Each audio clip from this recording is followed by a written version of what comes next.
Yo, hello, hello. Can you all hear me okay? Is this working? Please leave a message if you can hear me.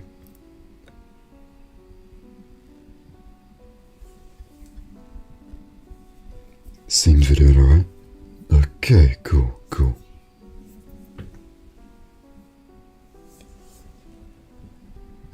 Welcome to my first stream. Obviously today we're doing Ace Attorney, if you can already tell somehow. I'll just be playing through the games. I will be attempting to speak some of the characters' lines, and hopefully just having a blast, you know. A good time, good old time. Hope you're all having a good day. I've had quite a busy day, to be honest. I think it's been very hot with a heat wave here in the UK. So I've been out all day and I'm well tired. But, you know, I have enough energy for this, so let's go. I'm excited.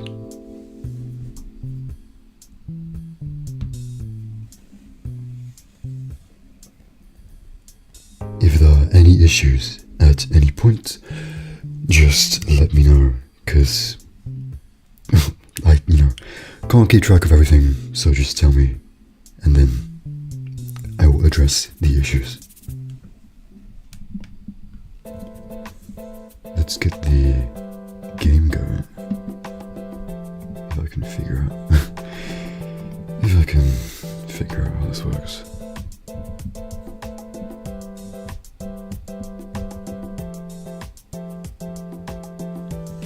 There we go.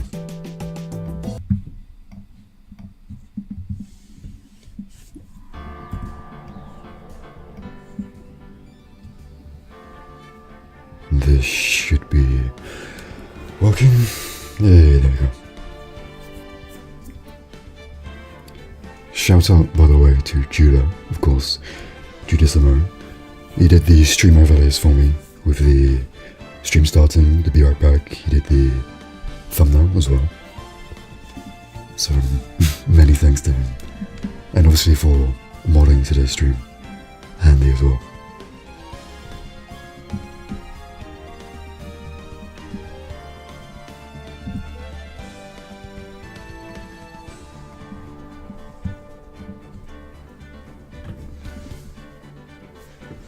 Okay, I think most people are here, so let's just begin the game. So this will be a series, obviously, episode 1, whatever you want to call it. I'll be going through all 3 of the original trilogy games on stream over the course of however long it takes. I'm aiming, hopefully to be doing once a week streaming.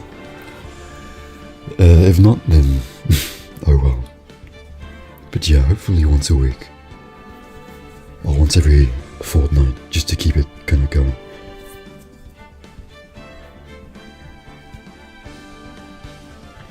For any of you unfamiliar with Ace Attorney, this is a game where you point and you click at things, and there's some goofy characters, some interesting stories, but overall, it's quite casual. It's quite funny as well, and it can be serious too. But hopefully you all end up liking it as much as I do, because it's one of my favourite games, probably in my top 3, I'd say.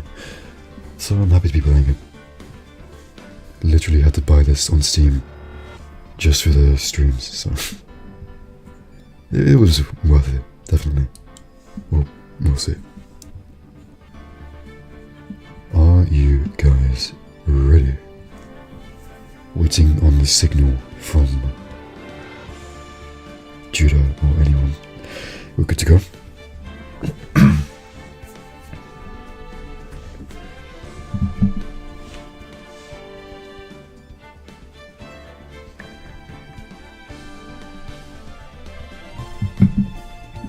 Okay, cool. There is a delay, by the way. There is a chat delay.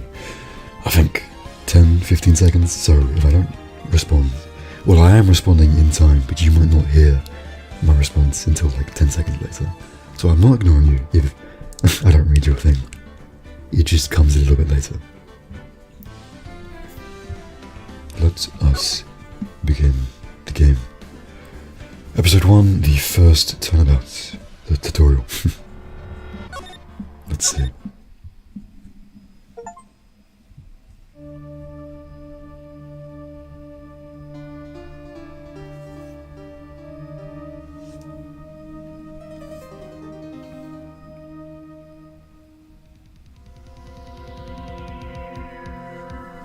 Damn it.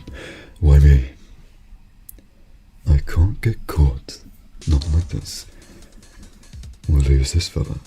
Gotta find someone to pin this on. Someone like him. Very dramatic music. I love these old DS games and the orchestra hits they use for like dramatic effect. Okay, gaming time. August 3rd, 9:47, District Court, Defendant Lobby number 2. Boy, am I nervous. Right. Oh, woman, I don't know. Oh, hiya, Chief. Phew, I'm glad I made it on time. Well, I have to say, Phoenix, I'm impressed. Not everyone takes on a murder trial right off the bat like this. It says a lot about you, and your client as well. Thanks. Actually, it's because I owe him a favour. A favour? You mean you knew the defendant before this case? Yes. Actually, I kind of owe my current job to him. He's one of the reasons I became an attorney. Well, that's news to me. I want to help him out any way I can. I just really want to help him. I owe him that much. Welcome everyone in the chat, thank you. Oh god. It's over, wait on.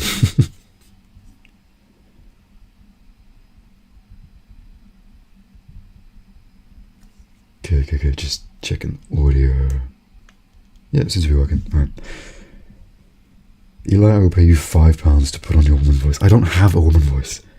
I said I would voice the characters, that doesn't mean I'll actually, like, give them voices.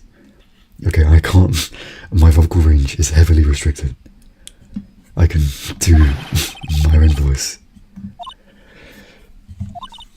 Is that your client screaming over there? Yeah, it's him. Death, despair. I'm gonna do it. I'm gonna die. It sounds like he wants to die. Yeah. Nick. Hey there, Larry. Dude, I'm so guilty. Tell him I'm guilty. Give me the death sentence. I ain't afraid to die. What? What's wrong, Larry? Oh, it's all over. I'm finished. Finished.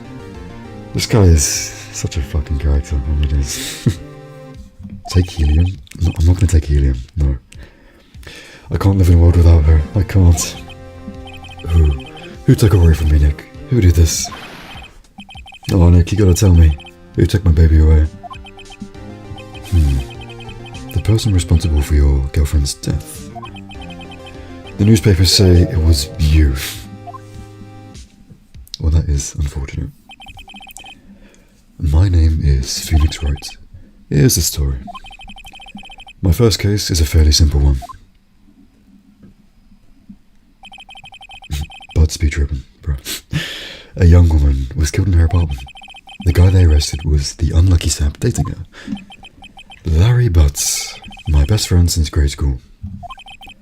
Our school had a saying, when something smells, it's usually the Butts. Such an unfortunate name. You may notice as well, there's like loads of play on, like pun names. If you can point them out, you get extra points. In the 23 years I've known him, it's usually been true. He has a knack for getting himself in trouble.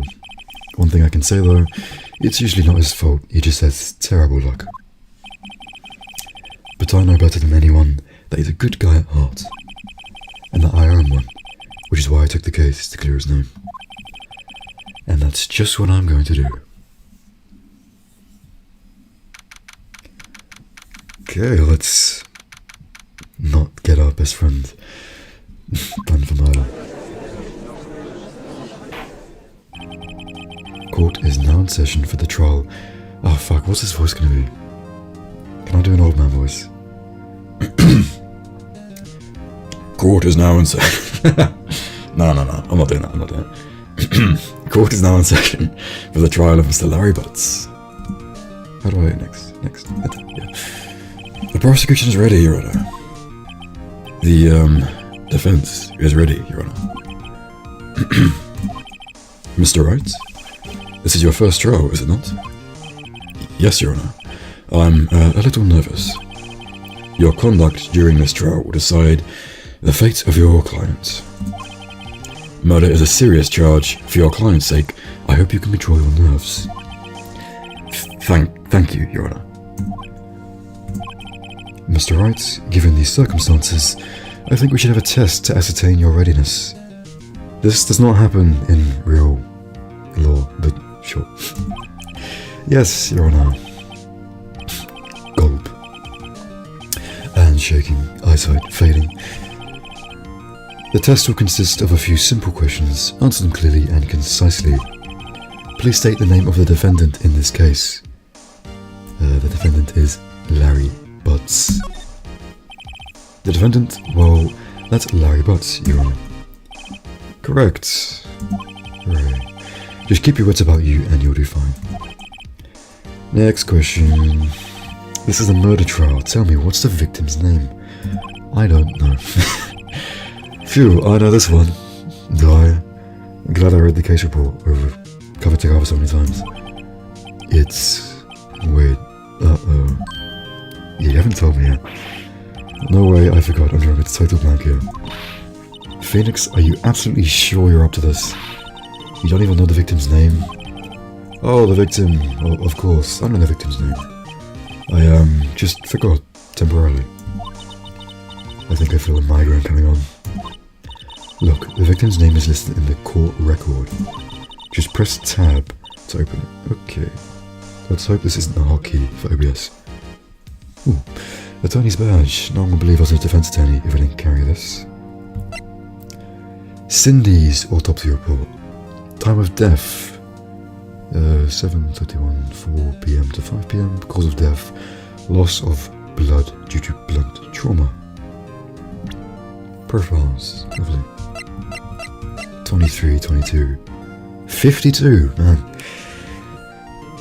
I don't know if he looks old or young for his age. I'm not going to comment on that. Remember to check it off and do it for me, please. I'm begging you. Mr. Wright, who is the victim in this case? It is Cinder block. No, Cindy Stone. The victim's name is Cindy Stone. Correct. Now tell me, what was the cause of death? She died because she was hit with a blunt object. She was struck once by a blunt object. Correct. You've answered all my questions. I see no reason why we shouldn't proceed. You seem much more relaxed, Mr. Wright. Good for you. Thank you, Your Honor. Because I don't feel relaxed, that's for sure. Well then. First, a question for the prosecution, Mr. Payne.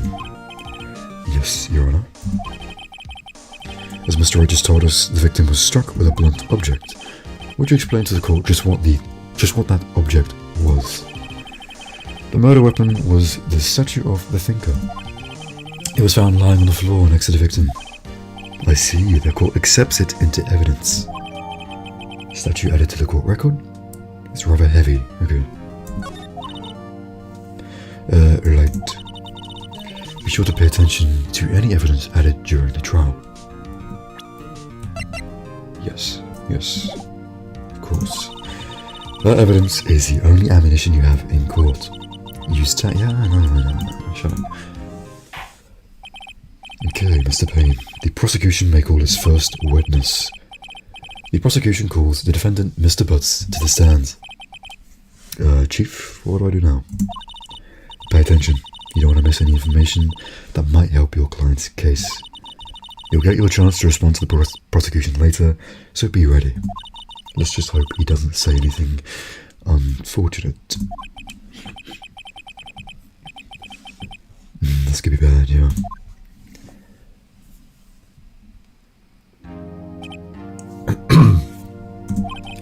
Mr. Butts, is it not true that the victim had recently dumped you? Oof. Yeah, watch it, buddy. We were great together. We were Romeo and Juliet, Cleopatra and Mark Antony.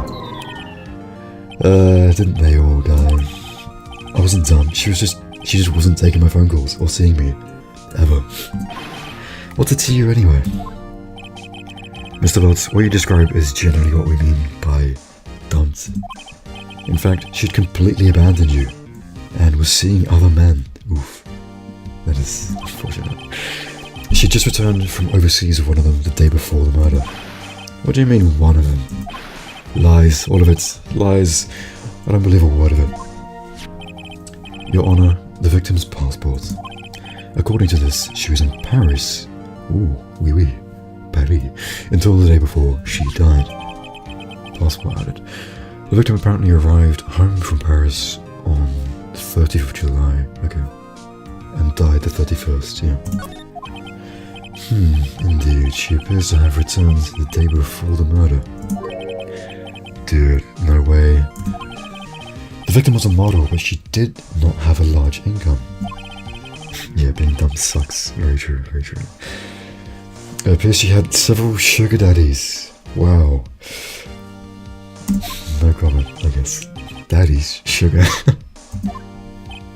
Yes, older men who gave her money and gifts. She took their money and used it to support her lifestyle. Dude, we can clearly see what kind of woman this Miss Stone was. Don't judge a book by its sugar daddies. Tell me, Mr. Butts, what do you think of her now? Right? It's a very leading question. You can't really ask that in court. I don't think you want him to answer that question. Yeah, Larry has a way of running his mouth in all the wrong directions. Should I wait and see what happens, stop him from answering? Should most likely stop him from ruining his chances. Slam. My client had no idea the victim was seeing other men. That question is irrelevant to this case. Oof, wince. He's winced in pain. Winced in pain. See, pun names. There's a lot of them here. Keep note. Dude, Nick, what do you mean irrelevant? That cheating she-dog. Oh no. I'm gonna die. I'm just gonna drop dead. Yeah, and when I meet her in the afterlife, I'm gonna get to the bottom of this. You shouldn't say that, Larry. Let's continue with the trial, shall we? I believe the accused motive is clear to everyone. Yes, quite. Oh boy. This is so not looking good. Next question. You went to the victim's apartment on the day of the murder, did you not? Well, did you or did you not? Well, maybe I did, maybe I didn't. Again, leading questions, but... Uh-oh, here you went. What do? I guess just be honest. I know, I'll send him a signal. Tell the truth.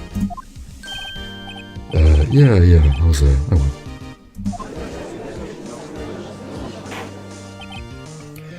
Order. Well, Mr. Butts, do chill. She wasn't home, man, so, like, I didn't see her. How do you even make that scream? I can't... Objection! So, like, oh, you know that character from... What's it, Monsters, Inc.? I don't know, the weird person. It's like that, slug lady. Way higher.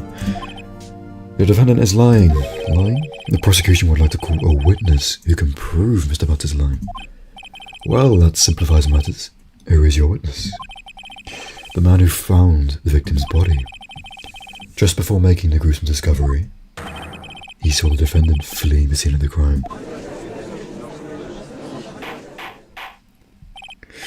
Order in the court. Mr. Payne, the prosecution may call its witness. Yes, Your Honor. This is bad. On the day of the murder, my witness was selling newspapers at the victim's building. Please bring Mr. Frank Sawyer to the stand. I wonder if he saw it.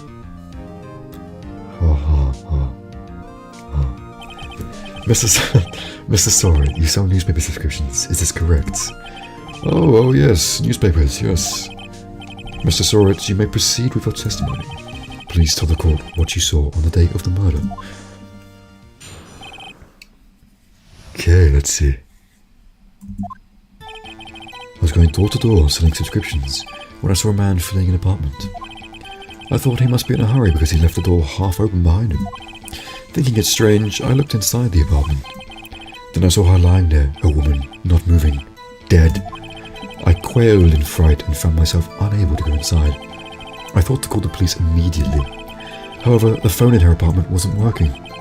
I went to a nearby park and found a public phone. I remember the time exactly. It was 1 p.m. Okay. The man who ran out was without a doubt the defendant sitting right over there.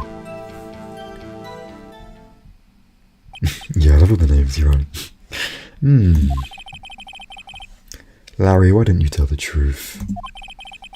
I can't defend you against a testimony like that. Incidentally, why wasn't the phone in the victim's apartment working? Your Honor, at the time of the murder, there was a blackout in the building. Aren't phones supposed to work during a blackout? Yes, Your Honor. However, some cordless phones do not function normally. The phone that Mr. Sawyer used was one of those. Your Honor, I have a record of the blackout for your perusal. Electricity to Miss Stone's building was out from noon to 6. Okay. Now, Mr. Wright. Yes, Your Honor. You may begin your cross-examination. Cross-examination, Your Honor? You went to law school, come on. Alright. This is it, the real deal. What exactly am I supposed to do? Why, you exposed the lies in the testimony the witness just gave. Lies? What? He was lying? Your client is innocent, right? Then that witness must have lied in his testimony. Or is your client really guilty? How to prove it's not? You hold the key. It's in the evidence. Compare the witness's testimony to the evidence at hand. There's bound to be a contradiction in there. First, find contradictions between the court record and the witness testimony. Then, once you've found the contradicting evidence, present it and rub it in the witness's face. Okay. Open the court record with tab. Yes, I got it. Thank you very much. Okay, let's see. We got this. I was going door to door, selling subscriptions when I saw a man filling an apartment. Tell me more. Isn't a man leaving an apartment a common sight? I find it odd you would take notice of him. I don't know, he just seemed strange to me, that's all. Like he was mad and yet frightened at the same time. Just like a criminal fleeing the scene of a crime.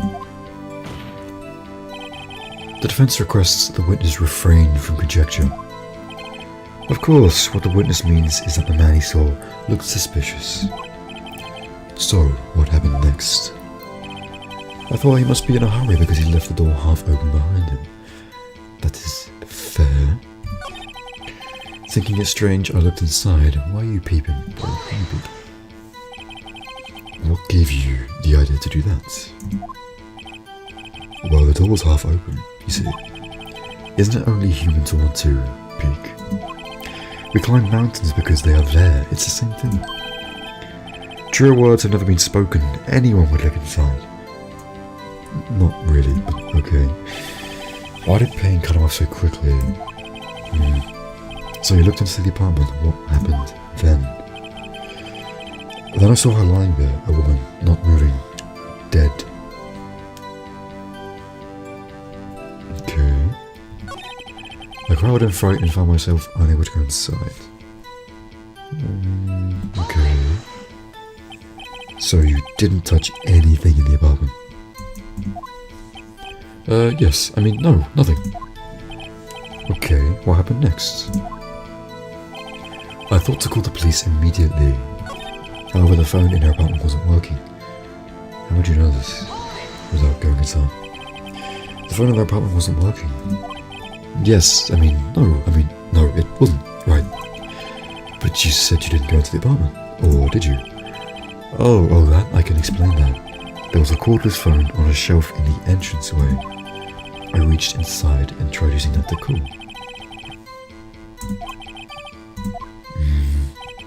I went to a nearby park and found a public phone. It was 1 p.m.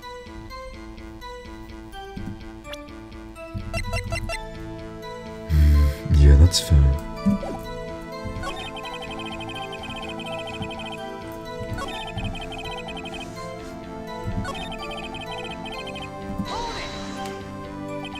Why use a public phone?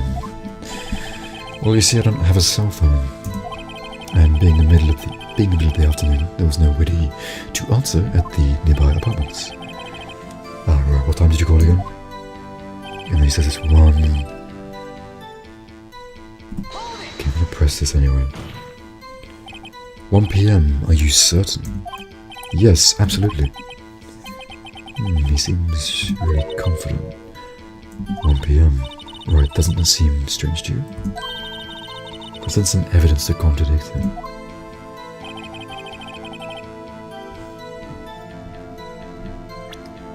Time of death. There you go. You found the body at 1 p.m. You're sure? Yes, it was 1 p.m. for certain. Frankly, I find that hard to believe. Your statement directly contradicts the autopsy report. The autopsy notes the time of death at some time after 4 p.m. There was no body to find at 1 p.m. That's a terrible joke, but okay. How do you explain this 3-hour gap?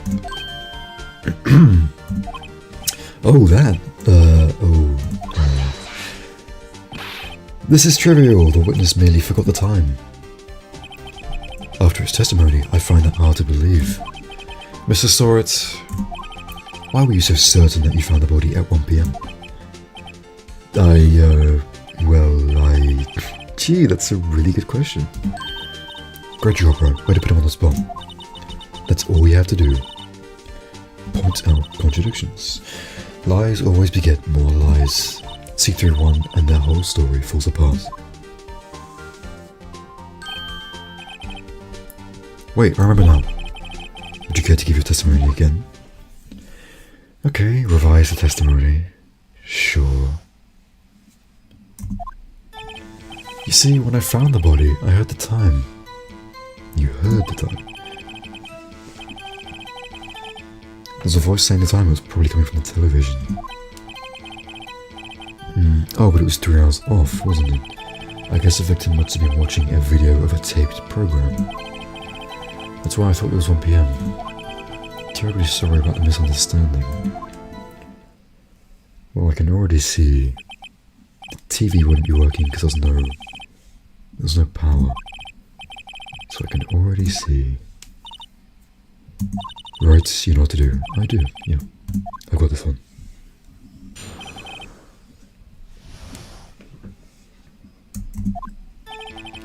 You see, when I found the body, I heard the time. There was a voice saying the time. It was probably coming from the television.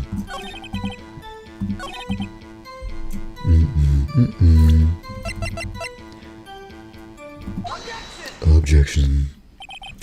Hold it right there. The prosecution has said there was a blackout at the time of the discovery, and this record proves it. You couldn't have heard a television or a video. The face. Gah, the defense has a point. Do you have an explanation for this, Mr. Soret?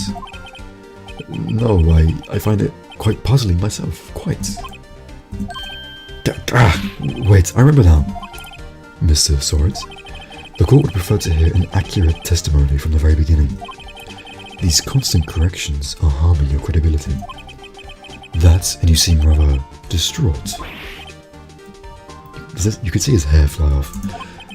My apologies, Your Honor.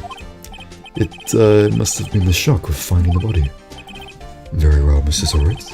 Let's hear your testimony once more, please. Hearing the time. Actually, I didn't hear the time. I saw it. Aha, you saw it.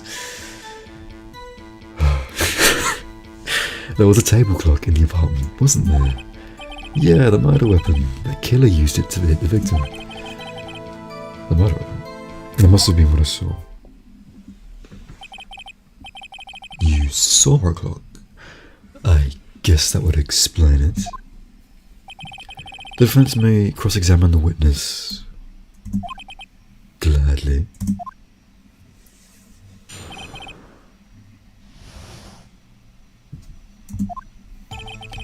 Actually, I didn't hear the time. I saw it. Okay.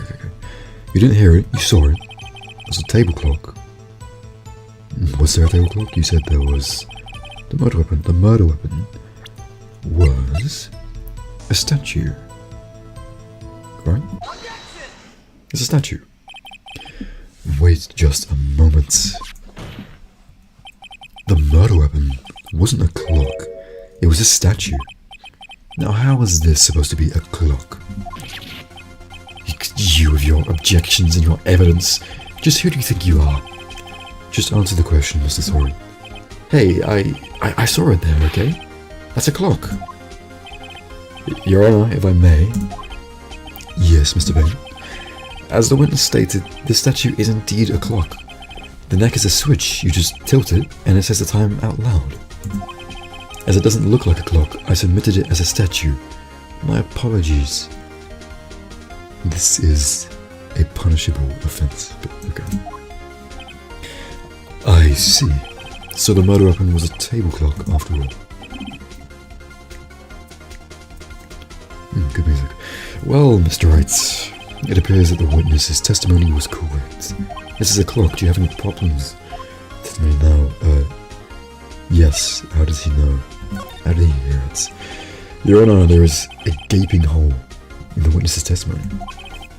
The only way he could have known the weapon was a clock is to hold it in his hand.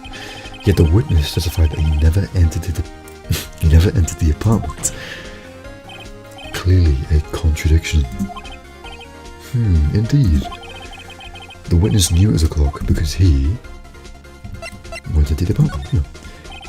You're lying. You were inside the apartment on the day of the murder. Oh yeah? Prove it. Prove I went in there. I'll do better than that. I can prove you were the one who killed her. Okay, big talk, big talk. You struck her with the clock, and the shock of the blow triggered the clock's voice. That was the sound you heard. Order in the court. Intriguing. Please continue, Mr. Wright. Yes, Your Honor.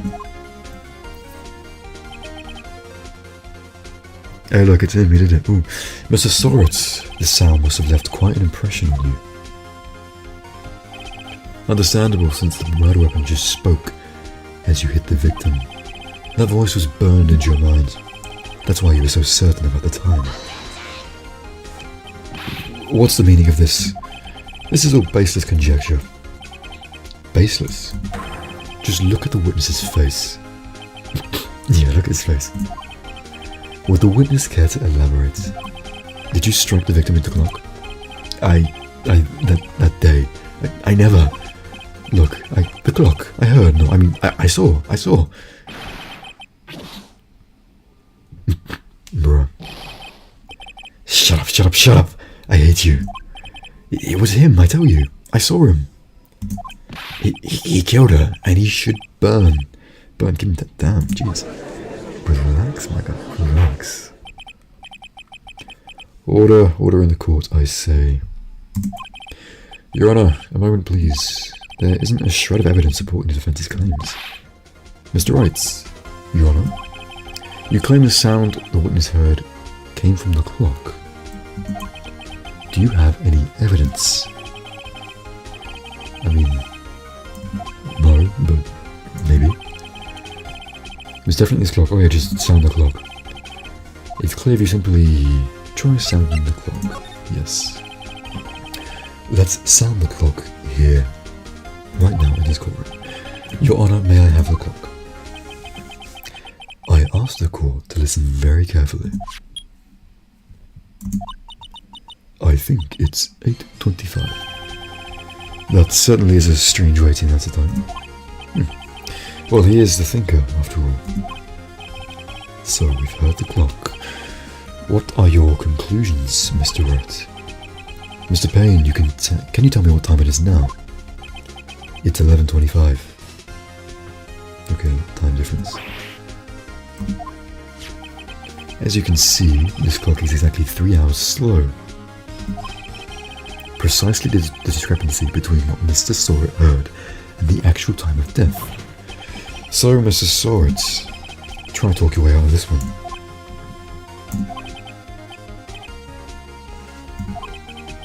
You forgot one thing.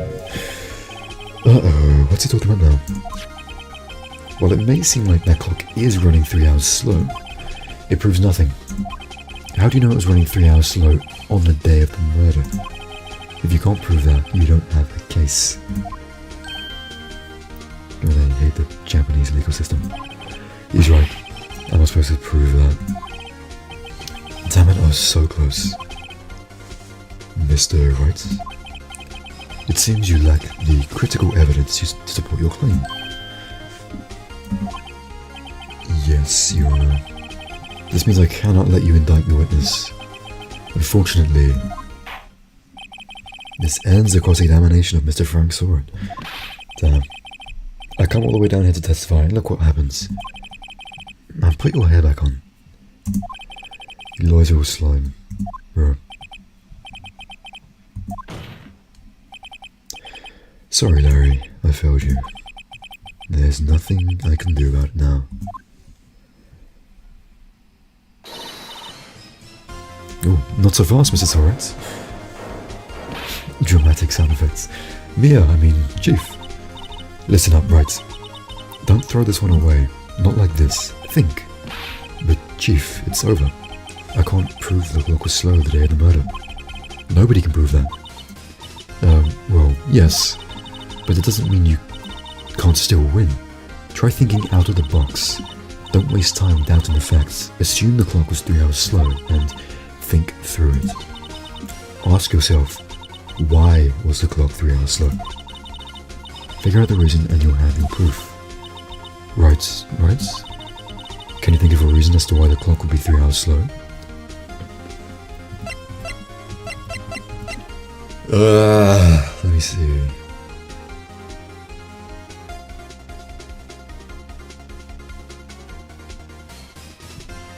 Because Paris, she was in Paris.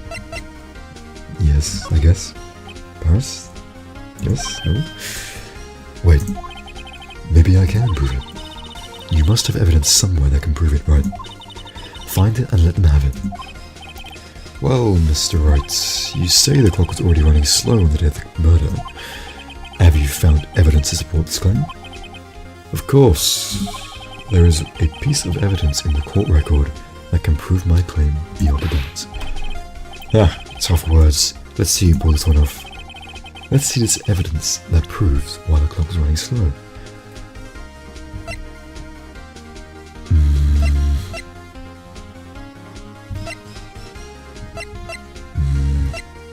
Paris. Paris. Correct? Take that. The victim had just returned home from abroad the day of the murder. Yeah. As we all know, the time difference between here and Paris is 9 hours. It was 9 hours fast, not 3 hours slow. When it's 4 PM here, it's 1 AM the next day. There. Only guilty until proven guilty. Yeah. The clock wasn't 3 hours slow, it was 9 hours fast. The victim hadn't reset her clock since returning home. That's why the time you heard when you struck her dead in her apartment was wrong. Proof enough for you, Mr. Sword? Or should I say, Mr. Did It? Yeah, nice one, Phoenix. You really got him there. Oh, he's he died. We need a medic. Order, I say. Is he okay? Well, this case has certainly turned out differently than we expected. Mr. Payne, your witness? He was arrested and has been taken away, Your Honor. Very good, very well. Mr. Wright, yes, Your Honor. I have to say, I'm impressed. I don't think I've ever seen someone complete a defense so quickly and find the true culprit at the same time. Thank you, Your Honor. At this point, this is only a formality, but the court finds the defendant, Mr. Larry Butts, not guilty. Good work, Larry. You are free. And with that, this court is adjourned. Huzzah. Okay, tutorial complete. Turns out that Frank Sorrett was a common burglar. He posed as a newspaper salesman to check and see when people were out of the house. That day, when Larry went to her apartment, the victim wasn't home. After he left, Mr. Sorrett let himself in to do his dirty work. While he was searching her place, the victim returned. Flustered, Mr. Sorrett grabbed the nearest blunt object he could find. And unfortunately, she fell victim. August 3rd, 2:32 PM. That didn't last too long. Whew, I still can't believe we won. Right, good job in there. Congratulations. Thanks, Chief. I owe it all to you. Not at all, not at all. You fought your own battles in there. It's been a while since I've been at a trial. It's been a while since I've seen a trial end on such a satisfying note. I've never seen the Chief looking this happy. If she's this glad, imagine how Larry must feel. My life is over. Larry, you're supposed to be happy. What's wrong now? Oh, Nick. Don't worry about me. I'll be dead and gone soon. Good. Wait, no, I mean, bad. Larry, you're innocent. The case is closed. You have such sparkly eyes. But my Cindy Windy's gone, man. Gone forever. Maybe it's good that Cindy Windy is gone. Larry, she was a... No, never mind. Congratulations, Harry. Harry. Yeah, good job, Harry. Yes, I can practically see the headlines now. Harry Butts. Innocent. That name is so much more unfortunate than Larry. For my days. Thanks, I really owe you one. I won't forget this, ever. Let's celebrate dinner, movie, my treat. Ah, no, I couldn't. Hey, I was the one who got you off the hook. Oh, hey. Here, take this. It's a present. A present? For me? Wait, wasn't this the evidence that... Larry, how did you get this? Actually, I made this clock for her. I made one for her, one for me. Ah, okay, this is bad. Really? You? You made this? Well, thank you. I'll keep it as a memento. Memento. Okay, bro, don't stare at me like that. That's creepy. You go from sparkly eyes and smiling to just the most dead stare. Bro, you're weird. Yo, Nick. Can you believe it? I was so into that chick. And she was just playing me for a fool. Okay, much better, thank you. Doesn't that make you just want to cry? Larry. Are you so sure? Excuse me? I think she thought quite a lot of you, in her own way. Nah, you don't have to sympathize with me. It's okay. Oh, I'm not just sympathizing, really. Isn't that right? Right? How many times have I to say that? Isn't that right? Right. Don't you have something to show your friend? Something that proves how she felt about him? Oh, yeah, right. What the heck is she talking about? My badge. No, okay. Her autopsy report. Remember her death.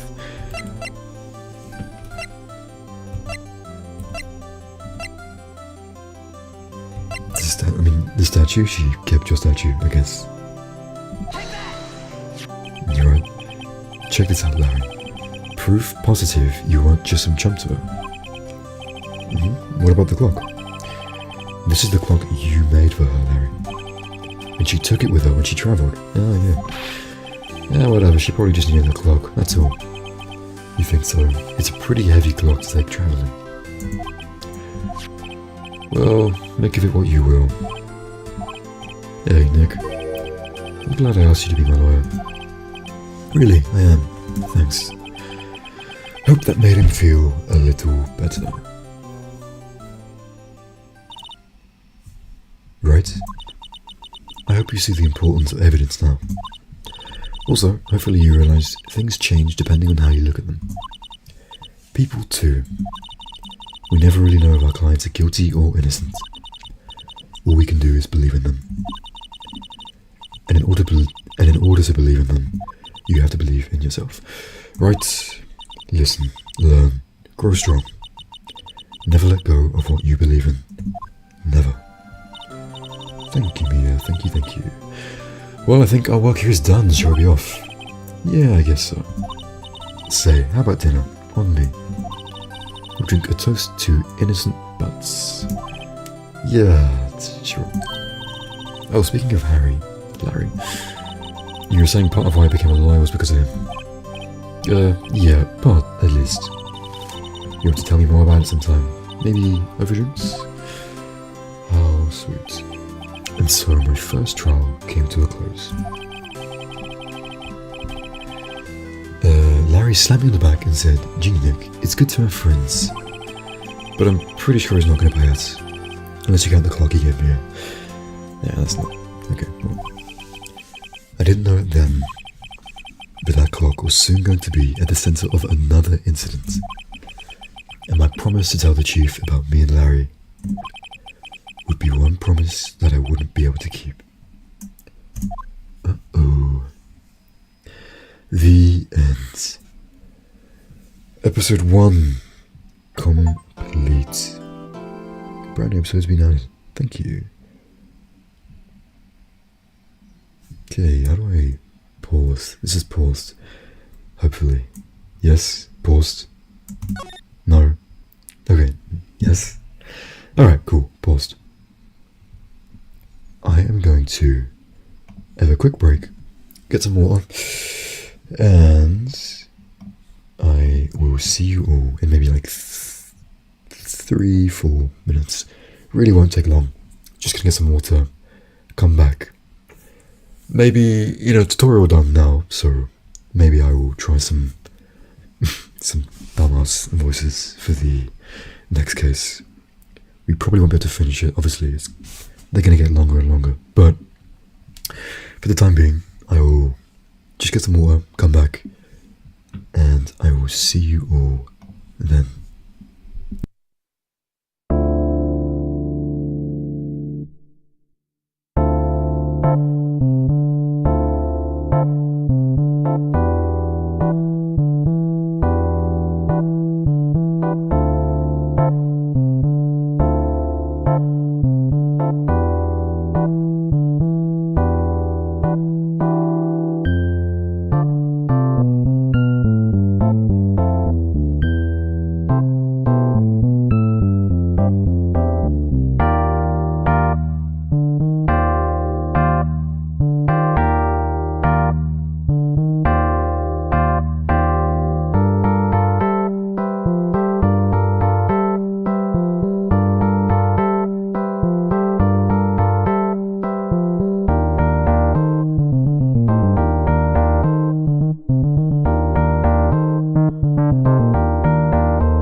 Okay, I am back now.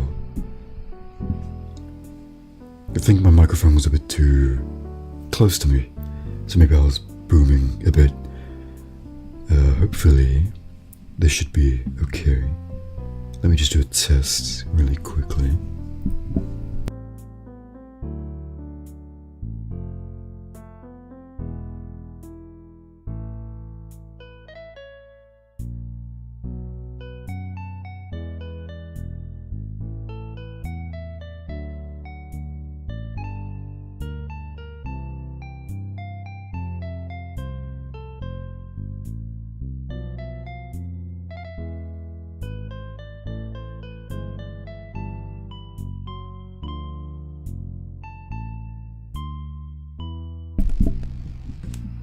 Good, yeah, good, sorry. All good now. Lovely, right. Back to the game, back to the game.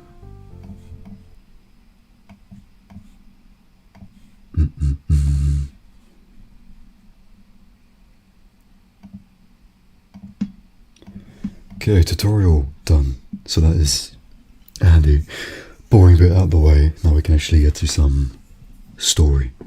Laugh. Yes, please save my progress. Don't want to lose this.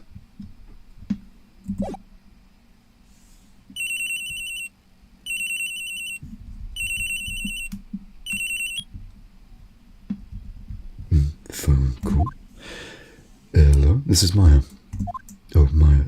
Okay, I can't do female voices. Okay, I'm not gonna do. I will do male voices. Hey Maya, it's me. Mia, what's up? You haven't called in a while. Sorry, I've been so busy. How have you been?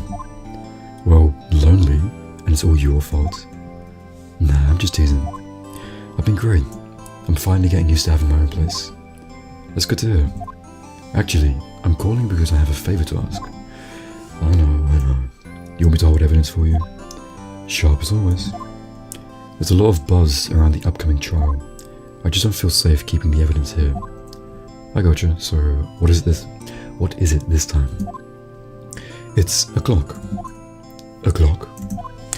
Yeah, it's made to look like that statue, the thinker, and it tells you the time. I thought you might like it. You always liked toys. Hey, I'm not a little girl anymore, sis. No, you know I'm only teasing.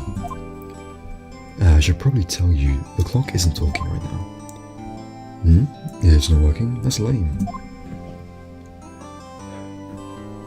I had to take the clockworks out, sorry. I put some papers inside it instead. Papers? Is that the evidence then? Well, there's a possibility that it might turn out that way, yes. Can you come by the office tonight, say 9, to pick it up? I'll be in a pre-trial meeting until then.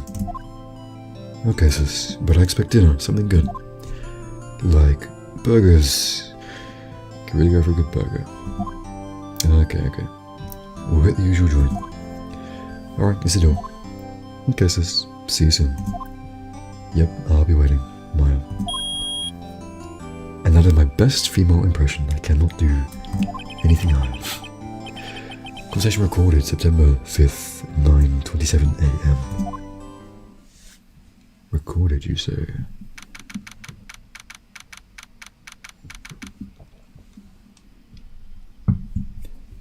September 5th, 8:57 PM. Fainco Law Officers. Now, Miss Faye, I'll take what's mine, the papers. I'm sorry, but I can't give you what I don't have. Miss Faye, you are a poor liar. Why, I see it right over there. That must be the thinker that swallowed those papers. How could you know? Ho ho. Sorry, what kind of laugh is that? Ho ho. You're not... You are not cogniferous of my background. That is not a word. Gathering information is my business, you see. I should have been more careful. Ho ho. My dear Miss Faye, I am so very sorry. But I'm afraid I must ask you for one more thing. Your eternal silence Farewell, Miss Faye. Exclamation mark. Oh my god. Wham. Well, he looks like a character. Red, white, blue, thud. I think Mia just died. And I put her in the thumbnail too. That's great. Oh no. Uh-oh, I'm late. That's strange. Guess the chief left without me. She said her sister was coming over, so we should all go out for dinner. What's that smell? Blood? Mia! Maybe she's still in her office. Oh, I can do things.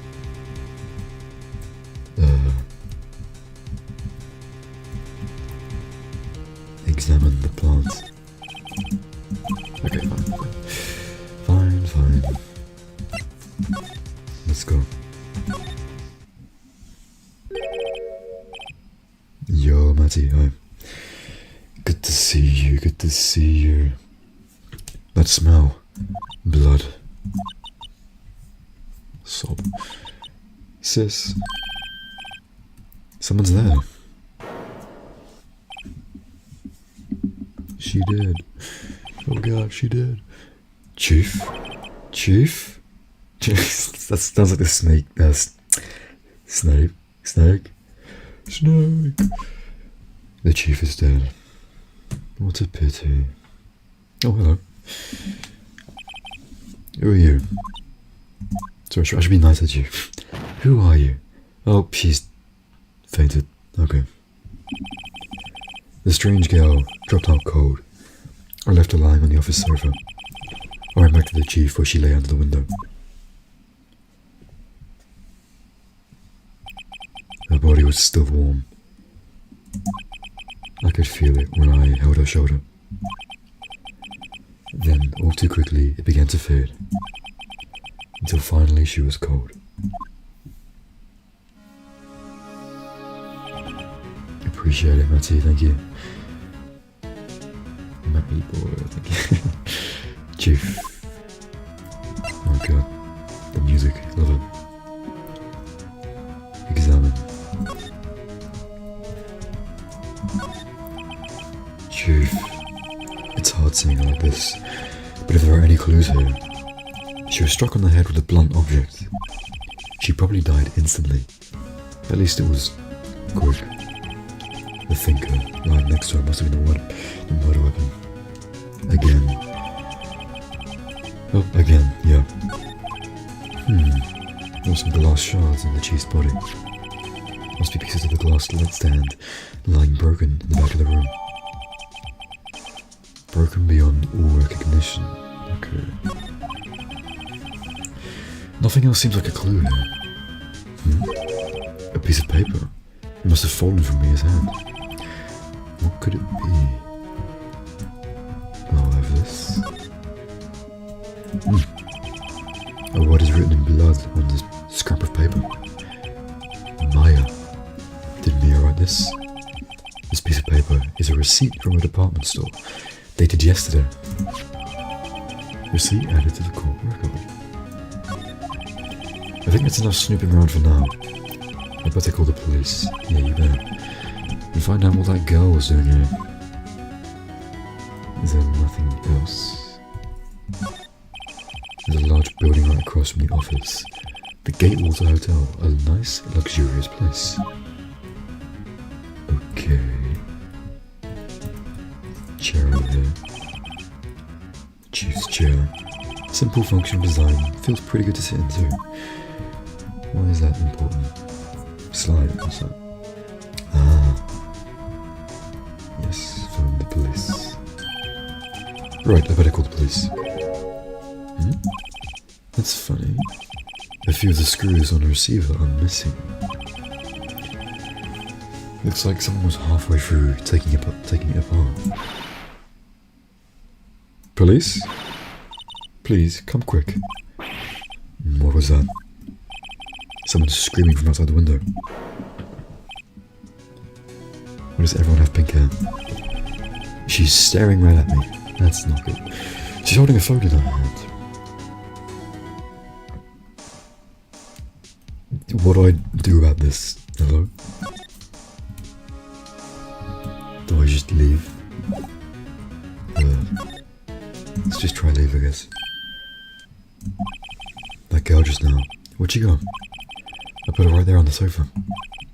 Uh-oh. Hope she didn't run on me.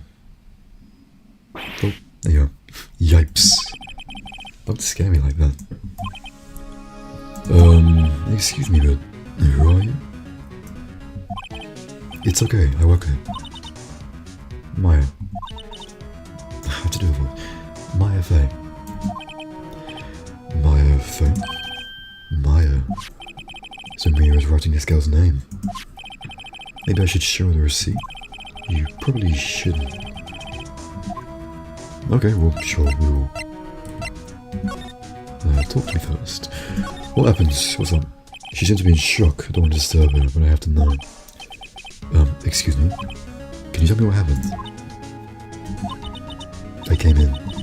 The room was dark. And Sis, so she was already dead. You and the chief, your sisters. So you're the chief's sister. I'm her younger sister. And you were here visiting? This late at night? Yes, she said she wanted me to keep some evidence for her. Evidence? Yes, it was that clock. It was the thinker. Okay. Apparently I'm supposed to show. I'm a lawyer. Hello. I'm a lawyer. I'm sorry, I've never seen it before. Oh, great. Before Mia died, she wrote a message with her own blood. She wrote it on the back of this receipt. That's my name. Why? Why would she write my name? Please, just calm down. Why would Sis write my name? Uh-oh. Now I've done it. Oh shit, the police. The police are coming. The police. Sounds like they're coming this way. Freeze! Police! Uh-oh. Oh god, what are you gonna sound like?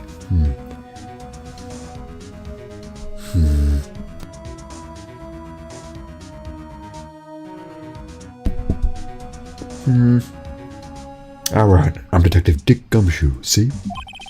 Gumshoe? What an odd name. We received a report from the building across the way, see? Got a person saying they saw a murder.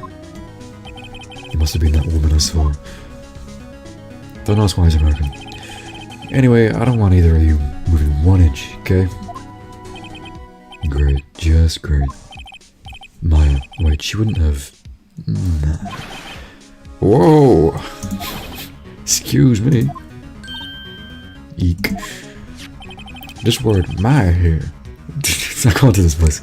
This word Maya here mean anything to you? That's my name. What? The victim drew this here note in her own blood, see? With her dying breath, she wrote down the killer's name. Killer? I'm not... Case closed. They're coming down to the precinct, man. What? Oh goodness. Mia's younger sister, Maya, was arrested on the spot. I was taken in for questioning and didn't get out until the next morning. Oh boy. My eyes were heavy, but I couldn't sleep.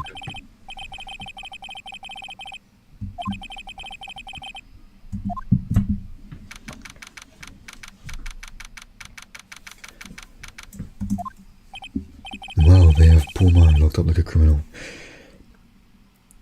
The guy in the back has no eyes at all. He is soulless. What is that? He looks weird. He's creepy. Oh.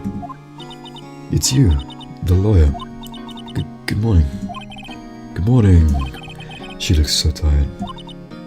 Are you gonna be my attorney? Well, that's what I wanted to talk to you about. It's up to you. I'm not gonna force it. But give it to us straight. it's up to you. Up to me? Yeah, I don't think this is something I should decide. After all, you're the one in trouble here. They're never gonna believe me, are they? Even you, when you found me in the office, you looked at me like I had done it. Did I look at her like that? No, I never thought. It's okay, I understand. And I've also heard about you. Heard? What about me? I was talking to my sister on the phone the other day. Today was my junior partner's first time in court. Wow, really? How'd that go? It was quite the scene. Honestly, I was on edge the whole time. It's been a while. Ah, sorry, he crashed and burned. He's a genius. Oh, thank you. One of those strike fear into the hearts of evil types. The only thing he's lacking is experience. Ah, sounds like it was fun. Well, I know who to go to if I ever get in trouble now. I don't know, Maya. I think you might want to wait. Give him 3 more years. That is, unless you want to be found guilty. Wow, what faith you have in me. Thank you for the kind words. That's what she said. I'm sorry. I didn't mean to insult you. No, it's okay. It's true, I guess. But at the same time, I can't just sit by and watch. When I think of the person who did this to Mia... I know. Okay, let's talk, I guess. Maya. Who are you, Maya? There's something I've been wanting to ask you. Yes? What's with the outfit? Oh yeah. Oh, this is what all acolytes wear. It's my uniform, you could say. Acolytes, like people in religious training. What is it that you do? Oh, it's nothing strange, really. I'm a spirit medium in training. A spirit medium? I'm pretty sure that qualifies as strange. Esoteric, I suppose. That's all. Spirit mediums. So you're an acolyte. A medium in training. That's right. The Fae family, especially the women, have always been very sensitive to the spirit world. Wait a second, you said the Fae family? So Mia was into this stuff too? Of course. She left the mountain to follow her career, she said. Does she know how to make a grilled cheese? I do not know. You have to ask her yourself. Why do you need to know this? The powers were first class too. I had no idea. Wait. What? So you're a real, honest to goodness spirit medium? With ESP and all that? Yes, in training. Well, can't you contact me as spirit then? You can just ask her who killed her. What a realistic legal game. I'm sorry. I'm still in training. I couldn't do something on that level. I thought that'd be too easy. The day of the crime. Tell me more. Could you tell me about the day of the murder? Yes. Let's see. That morning, I got a call from my sister. She wanted me to hold onto a piece of evidence for an upcoming trial. Evidence? Yes, that clock-shaped thing. That clock shaped like the thinker. The one Larry made. How could that have been evidence in a case? Right, she said something about that. I remember. Do you want to hear it from her own voice? Her own voice? Yes. I'm pretty sure our conversation is on my cell phone. You recorded it? Yeah, I forgot how to delete those things. That's handy. Can I have that, please? So you say you have a conversation with your sister on your cell phone? Let's hear it. Right. Oh. I just remembered that detective took my cell phone. Sorry. Oh, right. Of course. Next time I see a Detective Gumshoe, I'll ask him for it. I'll write you a note so you don't forget, okay? Sure, thanks. A conversation I had with my sister is recorded on my cell phone. Not sure if that will do anything, but sure.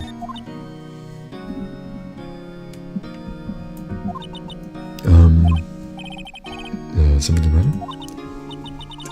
I was wondering, could I ask you a favor? This is the address of a famous lawyer. My sister gave me this a long time ago. She said if I was ever in trouble, I should call him. And well, I'm in trouble. Do you think you could go ask him to represent me? Or refuse? No, just kidding. Of course, that's fine. Sure, why not? I'll go ask. Thank you so much. I have no one else to turn to. Say, what about your parents? It's probably not a good question if they say they have no one to turn to. I see. Yeah. Don't worry, leave it to me. Thank you. The trial's tomorrow at 10. Tomorrow. What if this guy refuses? They told me that if I don't find one, the state will pick an attorney to defend me. When will that happen? They gave me until 4 this afternoon. Yeah, just be quick. Alright, I'll be back. I can ask you again?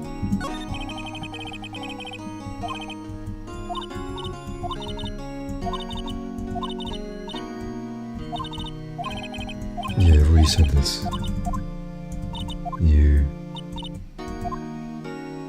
Yep, alright, I know. Thanks. Back.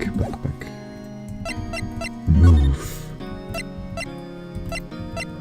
Grossberg Law Offices. Time to meet Grossberg. September 6th, Grossberg Law Offices. According to the receptionist, the big boss is out. Oh, okay. She couldn't say when he'd be back. It must be hard to keep track of everything when you're a famous lawyer. Not to mention run an office like this. I guess I'll just have to come back later. I might snoop around first. A solid mahogany desk. Very nice. The wood's been polished to a deep luster. That painting has been bugging me ever since I stepped in here. The oil paint is so thick it's practically giving me a stuffed nose. I'm sure the price is nothing to sneeze at either, for that matter. Okay. I will return.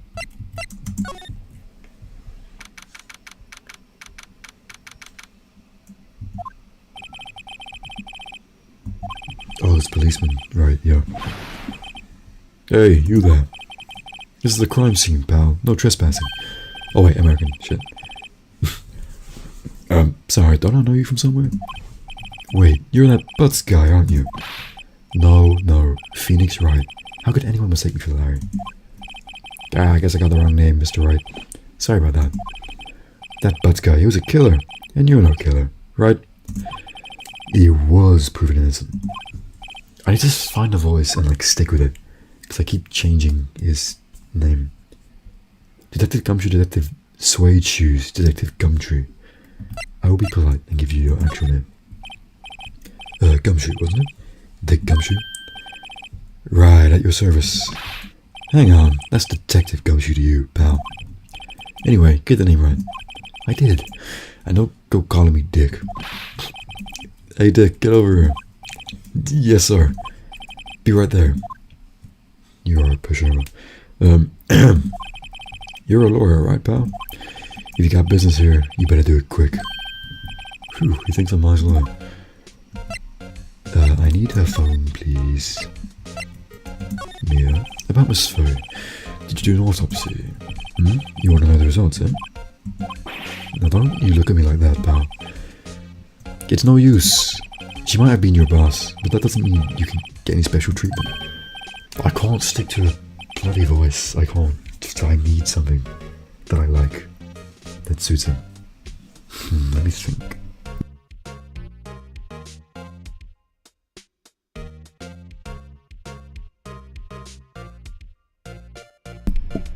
I don't know, I'll just try and make it American, and then... Alright, you can see the report, but that's all. Nice, thank you. I should read that, wait, hang on. Show me. Yep, 95, 9 p.m. Single blunt force trauma. Death was instantaneous. Oh boy. Alright, Maya. About Maya. Yeah, I'm looking forward to the trial. Sorry, pal, but this is one trial you aren't gonna win. Why'd you say that? The city's put Prosecutor Edgeworth on the prosecution. Edgeworth? I'm sure you know what that means, you being a lawyer and all. Edgeworth, tell me more. Prosecutor Edgeworth. That's right, pal. Mr. Miles Edgeworth himself. Wait, you do know him, don't you? Of course I do. I know, he's a feared prosecutor. He doesn't feel pain, he doesn't feel remorse. He won't stop until he gets his guilty verdict. Ah, don't talk about him that way. You make him barely sound human. Still, I'm afraid this pretty much decides the case. So Edgeworth is on this one. He hasn't lost a case since he became a prosecutor at the incredibly young age of 20. Him doing that at 20, me doing this at 20. Of course, there are rumors of back alley deals and forged evidence. All that I know for sure is that Edgeworth hates crime with an almost abnormal passion. I never imagined I'd be facing him so soon. Hey bro, how you been? I've been good. How have you been? I've been just chilling, doing life, trying to get back into the YouTube stuff. Doing some streams now, you know. How are you, man? Wait, I need her phone. Presents. I need to give you memo. Ta-da. Present. I was wondering, did you see my face cell phone? Oh, that? I have that. Do you think you could give it back? Sure. I mean, wait a second, pal. Tricky lawyer. Uh-oh, he's on to me. Tell him straight. Come on, be honest. Yeah, tell him why I want. Okay, fine, don't tell him straight. Tell him matter? Oh no, you know, just. The cell phone has a lot of numbers on it, like her boyfriend's. The cell phone holds all a little girl's sweetest and spiciest secrets. That's such an uncomfortable line. Why did you... You're trying to confuse me. Sorry, pal. I already checked all the numbers in memory. Impressive, you're quite the detective. Uh-huh. Oh, here, you can have the phone back. There weren't any suspicious call records in there after all. Seems he didn't notice the recorded conversation. What a great detective he is. Check the court record to hear it. I mean, I don't really need to hear it right now. I guess I've asked all the questions I need to. You all done, pal? Yes, thank you. I'll be heading out now. Oh, wait. One more thing I wanted to mention to you. I don't suppose you're planning on talking to that witness. Anyway, you better not. No influencing the witness with your with your lawyerly ways, pal. Come to think of it, I had completely forgotten about it. The witness. Yeah, Miss April May. Oh, thanks for the name. Sorry about this, but I can't tell you anything about her. Oh, you just told me her name. Yep. Miss May, huh? So you sent her home already then? Aha, you're trying your lawyerly tricks on me now. She's not gonna go outside the room until the she's not to go outside her room until the trial. So she's still in the hotel across the way. I guess I should know better than to get a detective to leak information. You got that right, pal. Time to pay a visit to Miss May. God, I love stupid American accents. Where am I going? Gatewater Hotel. Let's go and visit Miss May. Well, that's an awfully suspicious looking screwdriver over there. Ooh, and champagne, perhaps? Don't mind if I do. I can't voice you, I just cannot. Well, hello there, handsome. Okay. I'm not gonna do that, I'm not doing that. Okay. Well, hello there, handsome. Hi. Smooth, right? Real smooth. You're the lawyer, aren't you? The detective told me. He said, don't say nothing to that lawyer, pal. Tee-hee. Memo to self. Thank Detective Gumshoe for making my job harder. Gee, this is all like something out of a movie. It's all so exciting I can hardly contain myself. Ooh, let me go freshen up so I can look the part of the beautiful eyewitness. I pity the lawyer that has to cross-examine this one. Well, that's us. Examine. Screwdriver. Show me. There's a screwdriver stuck in the drawer. I wonder what's inside. Let's take a look. Hey! What are you doing? Why are your eyes like that? Ooh, bad. You really shouldn't pry around in other people's rooms, you know. You wouldn't want to make me upset, would you? Upset? I thought she was going to explode for a second there. I wonder what could be inside of the drawer. A screwdriver, or pliers, or something. Then let's talk. What you witnessed. Do you think you can tell me something? I need you to describe what you observed at the time of the incident. Ooh, observe. Incident. You sound just like a lawyer in the movies. I don't like you. You know that thing that occurred, happened the other day? The bad thing? What did you see when it happened? No worries, man, no worries. See you around. Hope you're doing good. I don't suppose you can tell me about it, pretty please?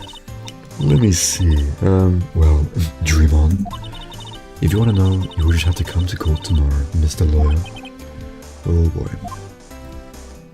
About yourself, Miss May. Could you just... Who exactly are you? Oh, Mr. Lawyer, are you hitting with me? No. Hey, I'm just doing my job here. Tee-hee. You know you're... Yeah, shut the fuck up. Believe me, this is the first time in my life I've blushed this much. Phoenix is a simp. Right, can you just tell me what it is you do? Well... No. Tee-hee. And you had your hopes up, didn't you? Oh boy. This room. I see there are 2 glasses on the table. Good observation. Is someone staying here with you? Ooh, what amazing powers of observation. Yeah. You must be one of those famous detectives, like on television. Oh, no, not me. I'm, just a lawyer. Say, Mr. Big Detective, why don't you look for clues in the garbage, Miss May doesn't like nosy little lawyers. Oh boy. Well, you've been a right font of information. Thank you very much. I'm just gonna leave, honestly. Like, what can I show you? I'm a lawyer. Excuse me, but I'm a witness. Police witness or something? Okay. Absolutely useless. Maybe Grossberg is back now. Never mind, he's still out. Well, maybe I should just wait here for him to come back. Okay. If that wasn't the most over-the-top clearing of the throat I've ever heard. Aha! So, you're the one they say has been looking for me. Yes, that's me. He looks even grander than I imagined. That badge on your collar. Ah, so you're a lawyer, are you now? Yes, well, yes. And what do you want? I'm not particularly busy these days. Please proceed. Not busy? Then how come no one can get in touch with you? Something the matter? You came to see the one and only Marvin Grossberg, did you not? Well, here I am, boy. What do you want? Out with it. Well, sir, actually, it's about Maya Fey. Oh. Yes, Maya Fey. Go on. Why the strange reaction? Cha-cha. I'm really quite busy here, son. I can't go taking cases on a day's notice. No, it's quite impossible. Wait a second. How did you know the trial was tomorrow? Anyway, I'm afraid it's entirely impossible for me to represent her. Sorry, end of discussion. What's going on? You refused me before I even got a chance to ask him. What do I tell Maya?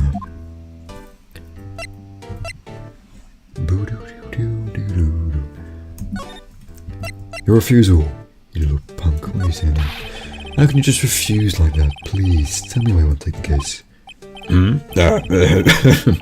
Well, you see, I'm busy, you see. The client is Mia Fey's sister. Mia trusted you. She knew her sister would be in good hands. Yes, of course. I know that. However, I'm sorry, but I must refuse. Sorry, goodbye. Creep. Fine. I don't have time to argue with you anyway. I'll go look outside. Think not. No? Did you say something? I think not, I said. What do you mean? I'm terribly, terribly sorry. But I'm afraid that no lawyer worth their salt will take on this particular case. Terribly sorry, my boy. Why? I cannot say. I beg your pardon, but could you leave now? I have nothing more to discuss with you. What's going on here? I'm not going to leave. I'm going to keep talking to you. How did you know Mia Fey? She worked here a long time ago. Quite the apprentice, that one. Learned my techniques in the blink of an eye. She left one day, quite suddenly. She had a mission, you see. A mission? You could see it in her eyes. She followed it with a burning passion. Never looked back, that one. Okay. That's quite a painting. Aha, you noticed. It's my pride and joy. Impressive, isn't it? Well, isn't it? The colour of the sky, the hue of the sea, the weave of the straw hat. It's worth at least 3 million. I have no intention of parting with it, of course. No, I won't sell it, not even to you. I wasn't interested. It's not for sale. I'm not buying. Jeez. Some people. What do I give to him?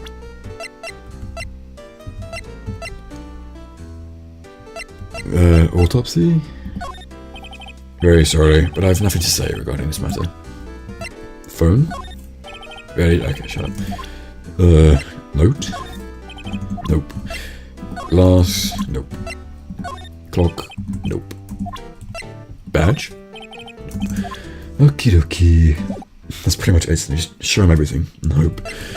And hope that he likes one of them. Okay, remembering now. I have to tell Maya. Maya, he's a bitch.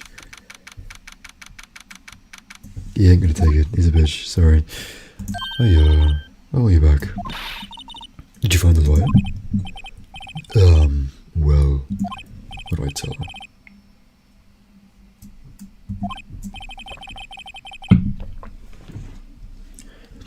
I really don't think you could use that guy. He didn't seem healthy. He was all skin and bones. What really happened? By the way, sorry if I'm sniffling or sounding strange. I still have a cold, kind of, so almost out of it, but not yet. You don't mean you refuse to help? I see. I've been abandoned then. Heartbroken Maya. A good song.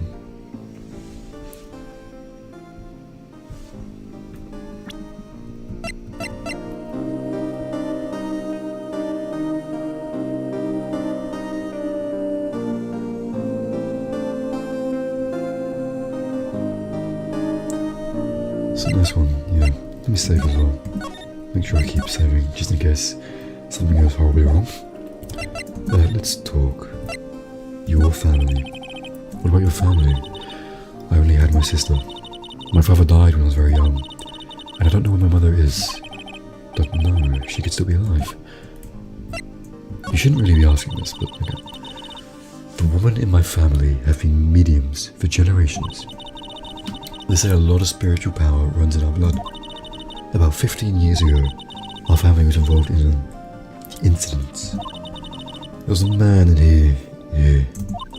He ruined our mother's life. Ruined. After that, she disappeared. Several years after that, my sister announced she would become a lawyer and she left the mountain. So you live by yourself? Yes, I've gotten used to it. Oh, also, I had to become independent or I'd lose my powers. I feel bad for her all by herself up on that mountain. So who was this man who ruined your mother? About 15 years ago, there was an unusual murder case. It made quite a stir. Everyone was talking about it, apparently. The police were running out of leads, and they were getting desperate. Wait, they didn't use a spirit medium, did they? The police convinced my mother to try to contact the victim. Wow, so what happened? The case was solved, we thought. You thought? The man my mother helped the police capture was innocent. The police's consultation with a medium had all been carried out in secret, of course. But a man found out about it and leaked it to the press. He told all the papers that my mother was a fraud, and the media jumped on it big time. My mother, became the laughingstock of the nation. I see. White. Yeah, excuse me, White? That was his name, my sister told me. Same name as the guy in the beginning who murdered Mia. White. Just a little longer now before the state-approved lawyer comes, I guess. 4 PM, time's up. What should I do? I want to know, okay, for science, can I just see what happens if I say, go home? I know it's mean. Can I just go home? I can really just leave? Damn. I could just leave. Damn. She's just gone. Game over. Not. Oh. Well, it's cool. Okay. I thought I could actually get a bad ending. Oh well. I'm gonna defend you whether you want me to or not. Why? Well, someone else is the culprit. Yeah, someone else did it. You want the culprit? Someone else is. How do you know? I have a hunch. Given the evidence, it would be easy to assume that Maya was the killer. But there's something about this whole thing that smells fishy. That witness's strange behaviour, was that all an act? And the way that lawyer refused to help out Maya. But more than all that, she's no one left to help her. Nothing is more sad or more lonely than that. I know, I've been there a long, long time ago. Why did I become a lawyer in the first place?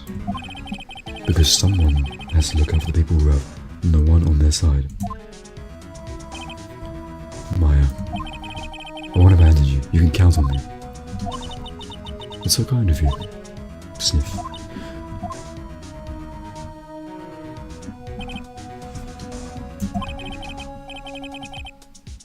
Let's fight this one and get you out of here.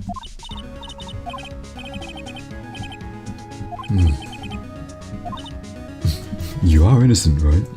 Yes, and I trust you. So you trust me too, okay? It's a deal. So what next? There's something that's been bugging me. Just what was inside that Phoenix? It was when I tried to look in the drawer. Okay. Is this over? How do I leave? Oh, I go back here to check the drawing. Ah, good afternoon, sir. Excuse me, you are? Ah, I beg your pardon, sir. I'm the bellboy of this establishment, at your service, sir. Oh, right. I've just come up to deliver room service, sir. Do you know where Miss May might be? Ah, I believe our guest Miss May is currently using the, facilities. If you've no need of anything, I'll be taking my leave. Please, stay as long as you like. Enjoy. Yeah. Wait, no, hey.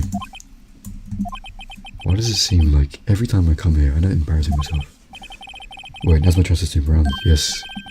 Ah, I almost forgot. Yeah, you came back quick. Might I ask you to inform Miss May that there is a message for her? Please tell her that Mr. White of Blue Corp phoned. Mr. White's again, his name.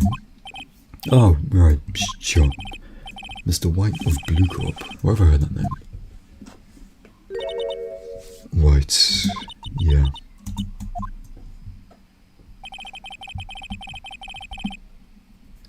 White was the name of the guy who ruined me and Maya's mother. Could it be a coincidence? I think not. Screwdriver. The screwdriver sticking out of that half-open drawer. She had all the time to close it, she never closed it, but okay. Now's my chance to see what's inside. What do we have here? A wiretap. What would a woman like her be doing with a thing like this? Okay. There's definitely something suspicious about Miss May. Why would she have something like this in her home? There's a story behind all this, I know it. Alright. I'll be using this bit of evidence in tomorrow's trial, that's for sure. For Maya's sake. I'll get to this woman's bottom. Wait, I mean, you know what I mean. Phoenix. Oh, bellboy, still there. Run. Yeah. I look forward to tangoing with you tomorrow, Miss May. In court, yes. Yeah, damn it, Phoenix. To be continued.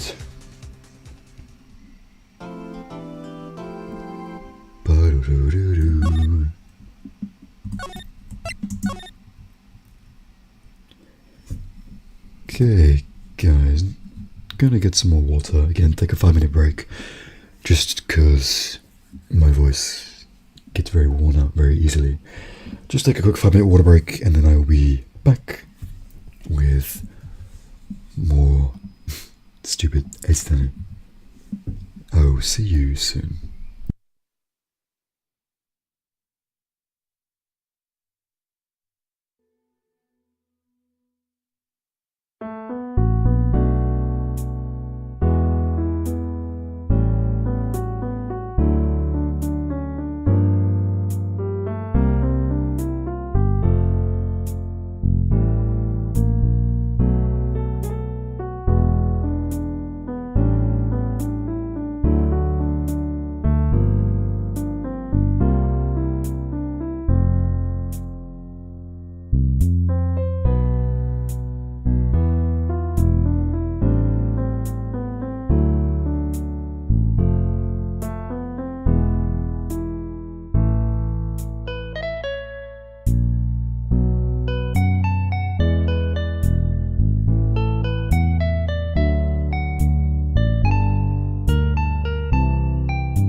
Okay.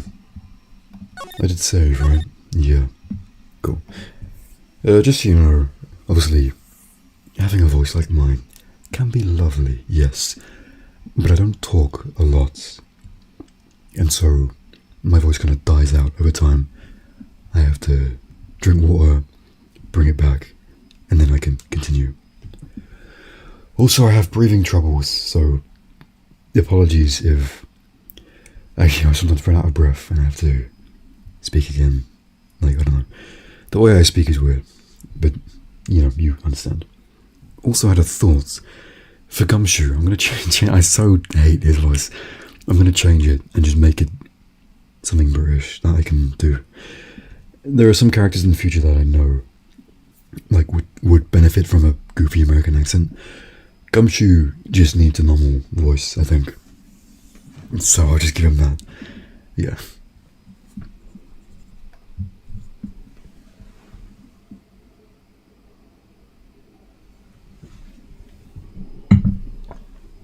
Okay. I think I'll probably do maybe like 20 more minutes. Don't know.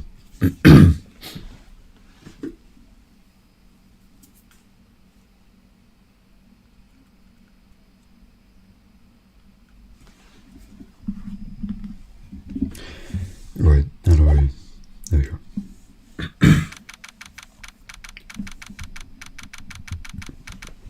September 7th. Oh yeah, about the breathing. I just meant like... I can talk fine, but after talking a lot, because I don't breathe properly, I start to feel really lightheaded. So again, breaks are in order. So apologies if you don't appreciate the little be right backs, 5-minute breaks. But it has to happen, otherwise I'll pass out, or my voice will just die, so, sorry. Hello, Timmy. This is fun, thank you, and glad you're enjoying yourself. And thank you for waiting as well.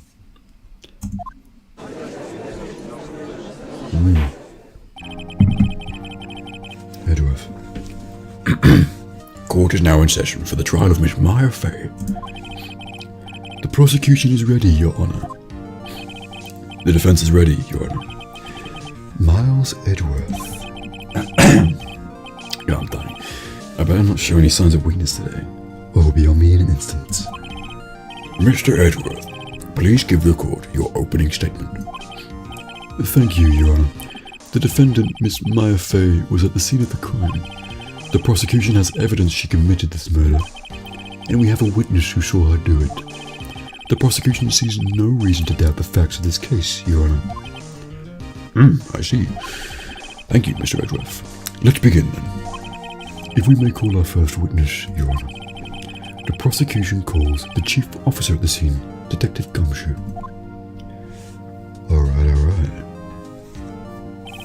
Witness, please state your name and profession to the court. Sir, My name's Dick Gumshoe, sir. I'm the detective in charge of homicides down at the precinct, sir. Detective Gumshoe, please describe for us the details of this murder. Very well, sir. Let me use this floor map of the office to explain. The body was found by this window here. And the cause of death? Loss of blood due to being struck by a blunt object, sir. The murder weapon was a statue of the Thinker found next to the body, sir. It was heavy enough to be a deadly weapon, even in the girl's hand, sir. You sexist. The court accepts the statue as evidence. They're still calling it a statue. Oh yeah, it's a clock. Right. Floor plans added. That's handy. Now, Detective. Yes, sir. You immediately arrested Miss Maya Fay, who was found at the scene, correct? Can you tell me why? Yes, sir. I had hard evidence she did it, sir. Detective Gumshoe, please testify to the court about this hard evidence. I'm mixing up the voices.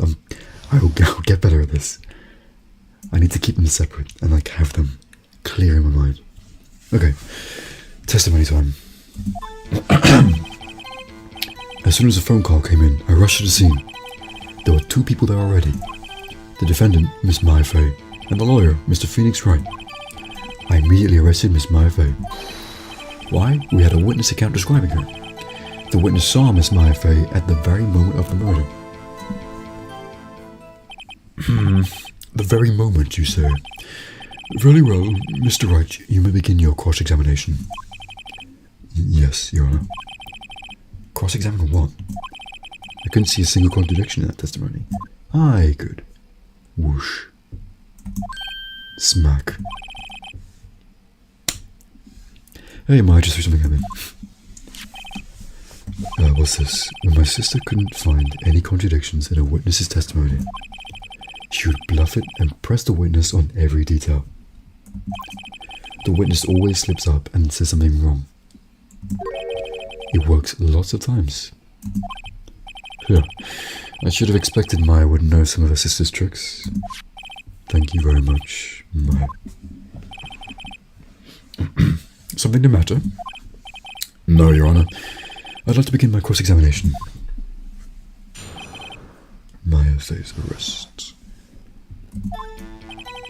As soon as the phone okay. That's fine. You rush the scene. Very good. We are both there. Yes. Why? Why's that? What's your reason? Oh, okay. Hold on just 1 second. Yeah? If I heard correctly, you said you arrested her because you had hard evidence she did it, correct? Huh? Did I say that? Me? I heard you say it. You did say it. You said it. Exactly what about this suspicious woman in pink's claim was hard evidence? What? Miss May isn't suspicious, and she sure isn't pink, pal. I mean, she is. Well, I guess she is pink. Yeah. That's enough, Detective Gumshoe. Do you have any more solid proof other than her claims, Detective? I guess pressing can have its advantages. Yes. Sorry, I got the other things mixed up in my testimony, Your Honor, sir. There was something I should have told you about first, Your Honor. I have to clear my throat every time I do this. Very well, Detective. Let's hear your testimony again. Alright, take 2. After securing the suspect, I examined the scene of the crime with my own eyes. I found a memo written on a piece of paper next to the victim's body. I don't like the American accent. I hate it. I hate it. But I don't want to give him like a... It doesn't really suit a... On it, the word Maya was written clearly in blood. I can make him a British detective and just be like... Fuck, I'm gonna do that. Make it goofy as hell. Lab test results showed that the blood was the victim's. Also, there was blood found on the victim's finger. Before she died, the victim wrote the killer's name. Gasps. How you like that? That's my hard evidence. He's a cockney copper now. Before we begin cross-examination, I have a question for you, Detective. Your Honor? Why didn't you testify about this vital piece of evidence the first time? I know. I'm real embarrassed. I forgot about it, Your Honor, sir. Try to be more careful. Very well. The defense may begin its cross-examination.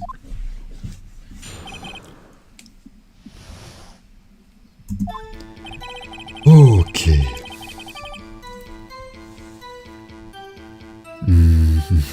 You examined it. Okay, tell me about this memo. I mean, I have it, but, you know. That's not what I was pressing you about. No, then who did write it, Smarty Pants? Who? I did. It could have been me. What? So it was you? No. I'm just saying it could have been me. Can you prove it wasn't? Objection. Oh, lovely. Hold on. So you admit to this? You admit that you wrote that note? Listen to me, Mr. Wright. This is a court of law, and I expect you to refrain from making thoughtless statements. So smug. Amateur. So smug. Well, detective, tell us what was written on the memo you found. On it, the word... Oh, I've read this. Maya, clearly in blood. Okay. What kind of tests were these again? Well, what kind? Well, I they take the little bits in the blood, the Hemoglobins. Hermogoblins, Hermogoblin bobbin. I refuse to testify on this matter, pal. I'm no expert on blood tests. Yes, that was quite clear.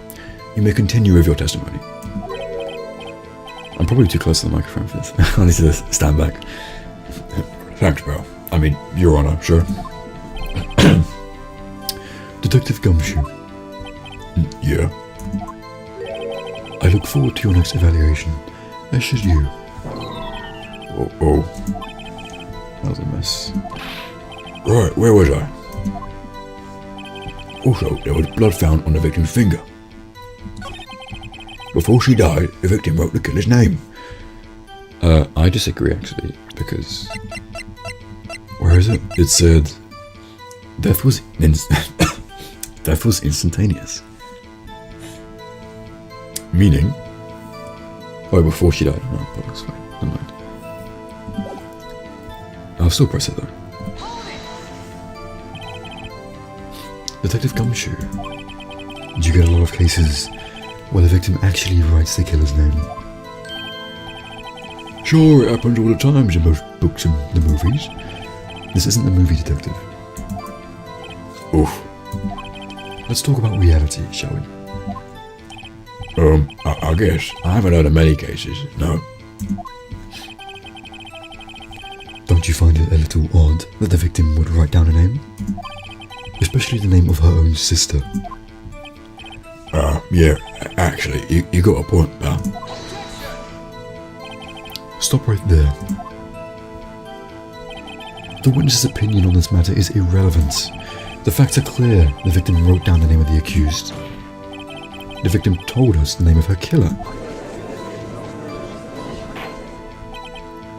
Order. That didn't go so well. That's right, what he said. That's his whole testimony. Okay. Contradiction in here somewhere. I mean, I would think... Oh my goodness, I would think...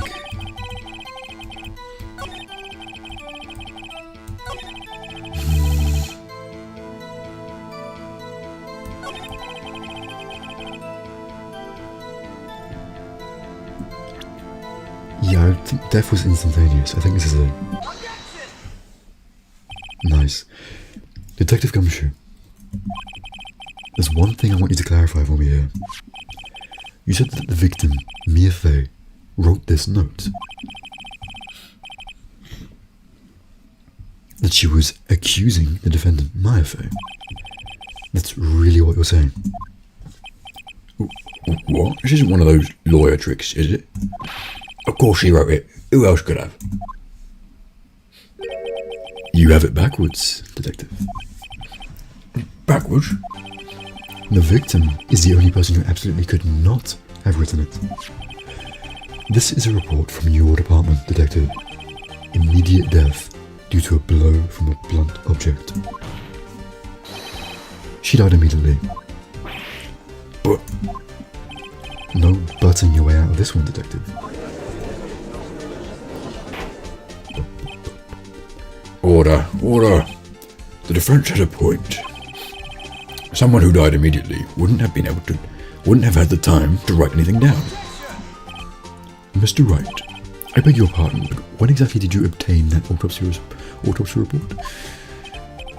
When? The day after? It was the day after the murder.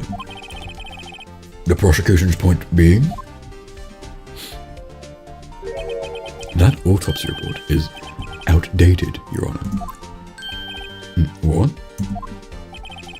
A second autopsy was performed yesterday at my request. Ah, your sly tricks. Death was almost immediate due to a blow from a blunt object, but there is a possibility the victim lived for several minutes after the blow. I received these results in this morning. No way. Your Honor, it's quite easy to imagine that the victim did have time to write Maya. That is all. I see.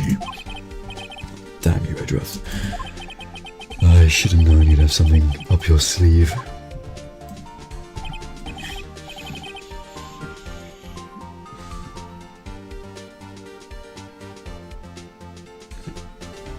Sorry, I just need a drink.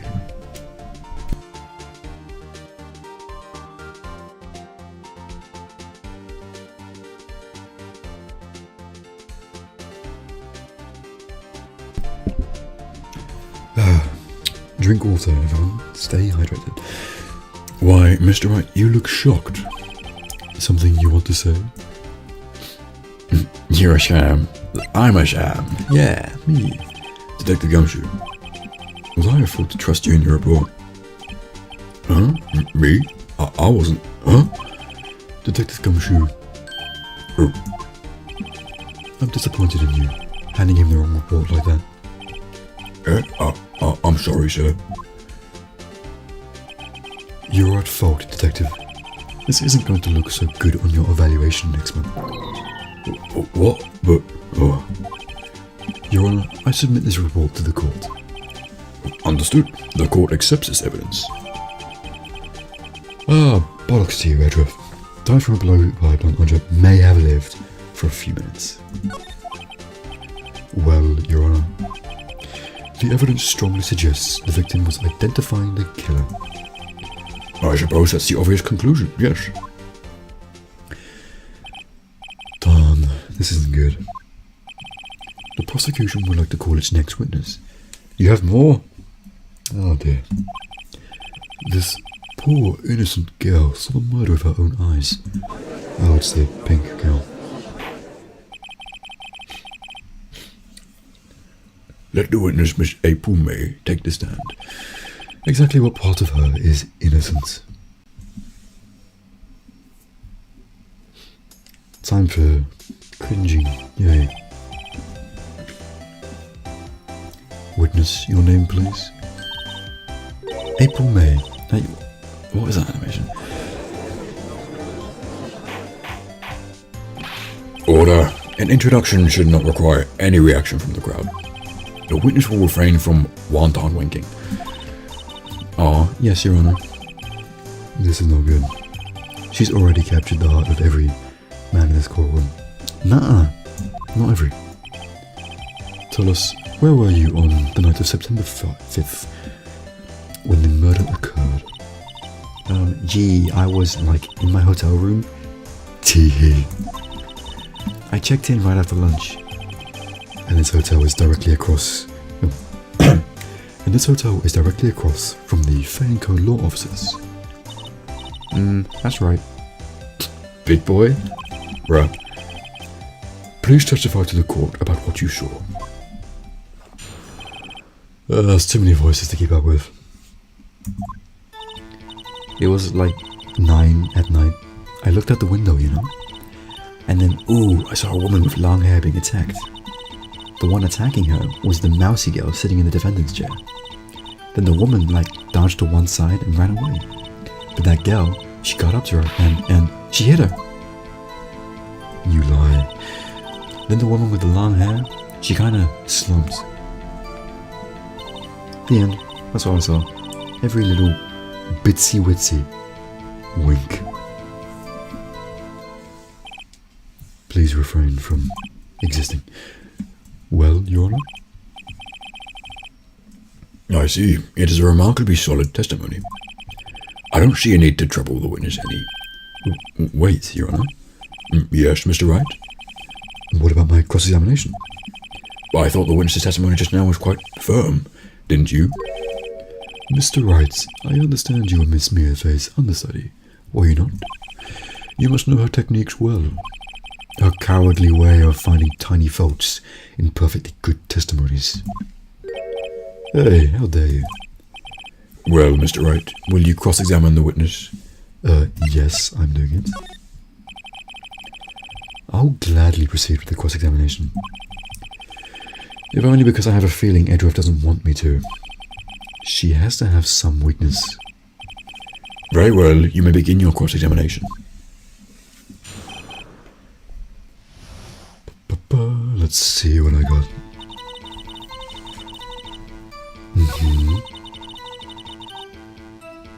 How are you looking? I'm going to press you a lot.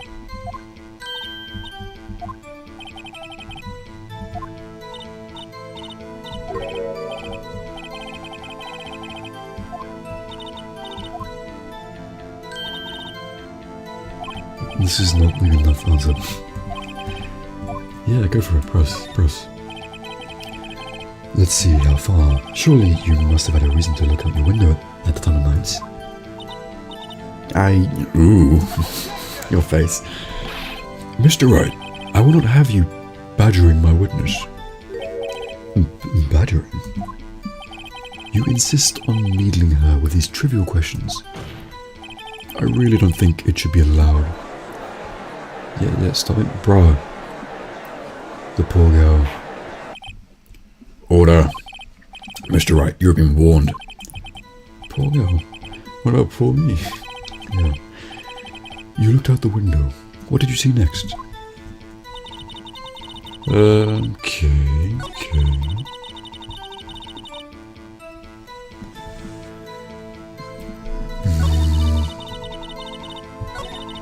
I'm gonna just keep pressing you. How do you know she was the defendant? Oh, well, you know. She had a girlish physique. Women know these things. Look, I just know, okay? There was only one person at the scene of the crime with a short, girlish figure. The testimony is bulletproof, Your Honor. He's right. I question it. Oh, hold on a minute. That testimony stinks. What? Miss Meyer. Miss May, I'm willing to bet that you're lying. Are you telling the truth? Did you really see the defendant?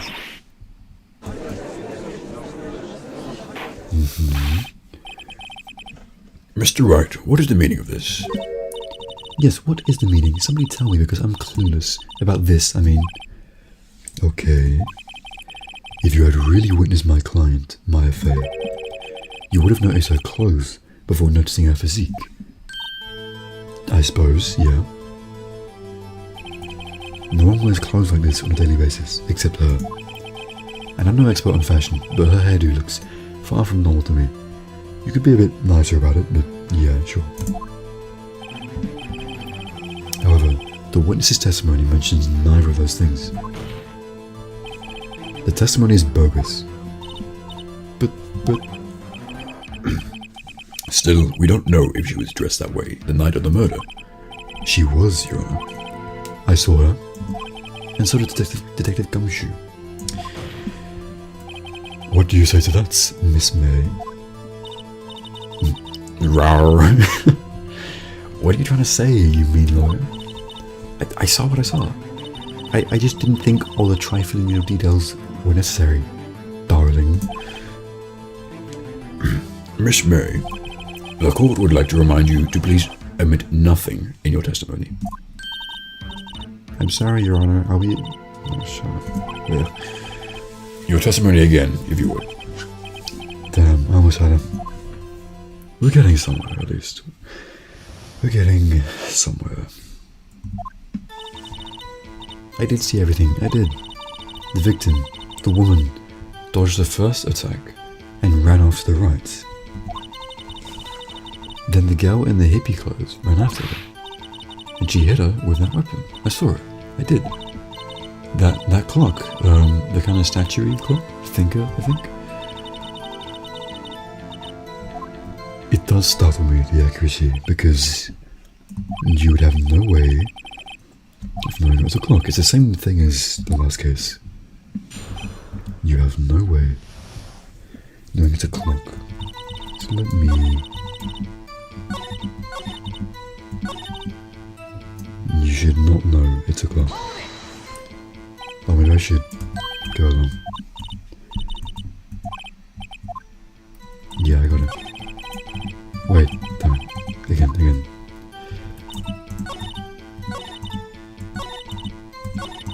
The clock present the statue.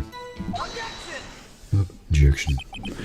Miss May, what you said just now was quite revealing. Revealing? Ooh, you just said that the statue of the thinker was a clock. But there's no way of knowing that just by looking at it. Another person in much a similar position as you recently called this a clock too, and he was found guilty of murder. Very true, very true. Order. Miss May, can you explain how you know this was a clock? The witness saw the murder with her own eyes. That's all that's important here. The defense is trying to confuse the issue with trivial concerns. Yes, of course. You will withdraw your question, Mr. Wright. But questions are all I have, Your Honor. And as you may recall, I've caught murderers with these questions before. Well, only once.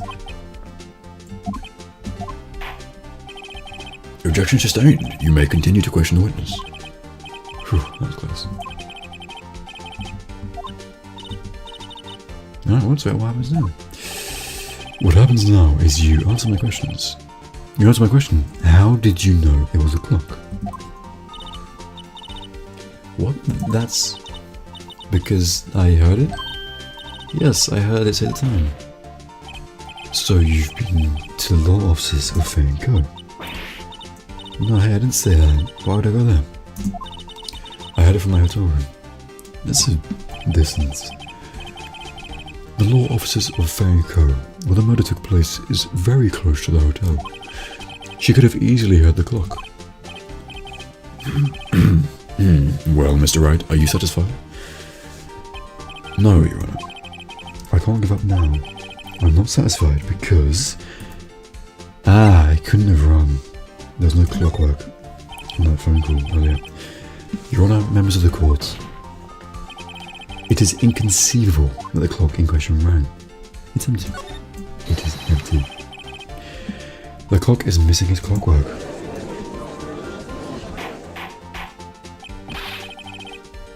How could you possibly? Just take a look right now. Oh. See anything interesting, Your Honor? It is as the defense says. This clock is missing its clockwork. It's quite empty. Mr. Wright, would you care to explain to the court the meaning of this? It is as you can see. The clock was empty.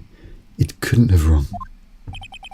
Therefore, this witness is a big fat liar. Fat? Well, Miss May. Tisk tisk. Quite a show you've put on for us, Mr. Wright. He knew the clock was empty. Somehow, he knew. I'm afraid you've forgotten one thing, however. Indeed, the clock is empty. As you say, it can't ring. However, we must ask, when was the clockwork removed? If it was after the witness heard the clock, then there is no contradiction. That's true. That is a possibility. The clock might have been emptied after she heard it. And that is exactly what happened, Your Honor. Well, Mr. Wright, can you prove when the clockwork was removed? Oh, impossible, of course. I have proof. What? Wasn't it you who told me proof is everything? Well, I was listening. And now I'll show you the proof you like so much. The evidence that proves when the clockwork was removed is her cell phone recording. E. Take that. Take a look at this. That's a very cute cell phone. Oh, you have a girly phone. Wait, this isn't my phone. Listen. This is the defendant's cell phone, and it contains a recording. A recording of a conversation she had with the victim on the day of the murder. Order. The defendant's cell phone? This wasn't brought to my attention. Perhaps Detective Gumshoe overlooked it. The good detective better remember he's up for evaluation soon. I gotta say, I'm starting to feel bad for the big fella. Let's hear the conversation.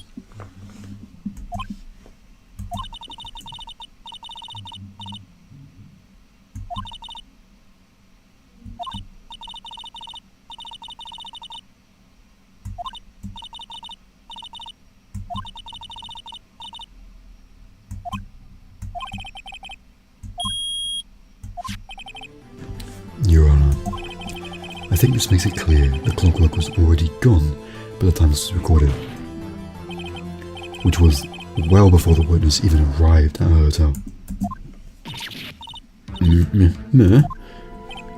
Well, Miss May, would you care to explain this to the court? Just how did you know that weapon was a clock? Well, isn't it obvious? I saw that clock before. What store was that again? I go to so many. Oops, I forgot. Wink. So the witness has seen it before. That would make sense. Does the defense have any objections, Mr. Wright? Yes, obviously. The witness claims she had seen it before, but this directly contradicts a piece of evidence already submitted to the court. Well then, let's see it. Please produce this evidence that will provide the witness... Please produce this evidence. Please produce this evidence that will prove the witness had not seen the clock before. Is it not the clock itself? Yeah, made by Larry Butts. One of a kind. Well, two of a kind. It's simple. This clock was never in any store, ever. What? A friend of mine made that clock. Only two exist in the world. The one that isn't here is in police custody. Impossible. Everything is sold in stores. Miss May, I think it's high time you went shopping for a better excuse. Okay, finally a good Phoenix line. Thank you. Oh, excuse is not on sale today? Double whammy. Okay.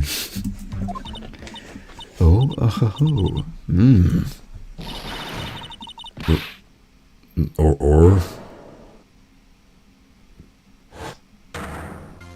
You okay? What's it to you, porcupine head? The stupid clock doesn't matter, okay? She did it, and she should die for it. Die! She crazy. Whoa, let's not get ahead of ourselves. This is a court of law, and the witness will remain calm.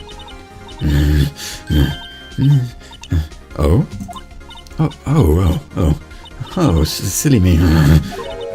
Did I, lose it? I guess I did. Wink. Scary. Miss May, let me ask. Tell me, how did you know the weapon was a clock? So, that face.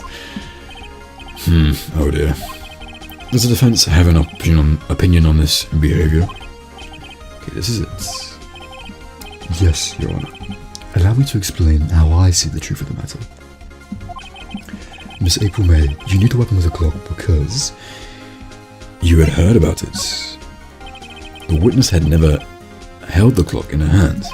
However, she had heard that it was a clock. She heard? That is correct, Your Honor. There is no other way she could have known the finger was a clock. And I can show you the proof. Well, this is interesting. Let's see it then. Show me evidence proving that the witness had heard the murder weapon was a clock. I imagine imagine it's the wiretap. Yeah, must be the wiretap. Yeah. Have a look at this. Ooh, that? I found this in Miss May's room. Mr. Wright, please explain to the court what this is. Miss April May, you were tapping the victim, Miss Mia Fay's phone, were you not? Your Honor, this is irrelevant. I'm not entirely sure that it is. Objection overruled. It troubles me that our witness was in possession of a wiretap. This is outrageous. Does the defense truly claim that the witness was tapping her phone? Absolutely. Even if that was the case, which it is not, you still have to prove one thing. Did the victim ever say that his weapon was a clock on the phone? Can you prove that? I think not. Oh yeah, I think I can. It's simple. What? The drama. Hold on. Here's my proof. The proof that the victim said on the phone that this weapon was a clock. Well, it's the conversation where it says that it's a clock. Yeah. I present the defendant's cell phone. Yes, we've seen that. Listen once more to the conversation between the defendant and the victim.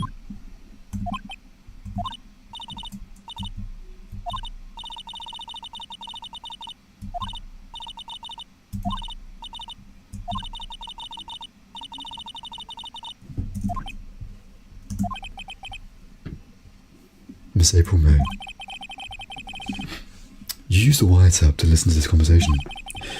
That's how you knew the thinker was a clock. Am I wrong? She's going crazy. Your Honor, this is ridiculous. Your Honor, look at the witness's face. Does she seem amused to you? The defense demands an answer.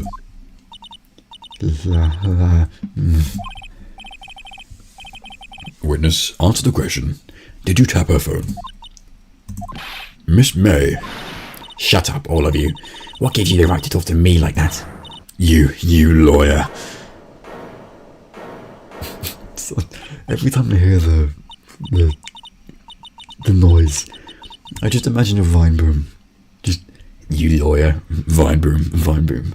oh my days. The internet is killing me. It's not fair, all of you ganging up on me like that. Oh, so I'm the bad girl, is that it? Is that it? Yeah, cry baby. That did it. The court's seeing the real Miss April May now. Why the wiretap? Why did you tap her phone? Answer the question. Do I have to? Isn't this a murder trial? Isn't tippity tapping irrelevant? She's saying exactly what Adolf wants her to say. Miss May, you were tapping the victim's phone. I hardly call that irrelevant. While this court does not condone the defense's tone of voice, he has a point. Well, Miss May, do you have an explanation for the court? Can you prove you had nothing to do with this murder, even though you tapped her phone? I'd like to see her pull that off. Mr. Lawyer, I see that evil grin. You're probably thinking, I'd like to see her pull that off, weren't you? Damn, she's good. Well, you're not the first man who thought that. And of course, I can and will. You can't be serious. No way. Way, I say. Way. Oh, and I assure you, I'm serious, Mr. Lawyer. Okay, so the killing happened around 9 at night. Why, that's just when I was getting room service from that sweet bellboy. Room service?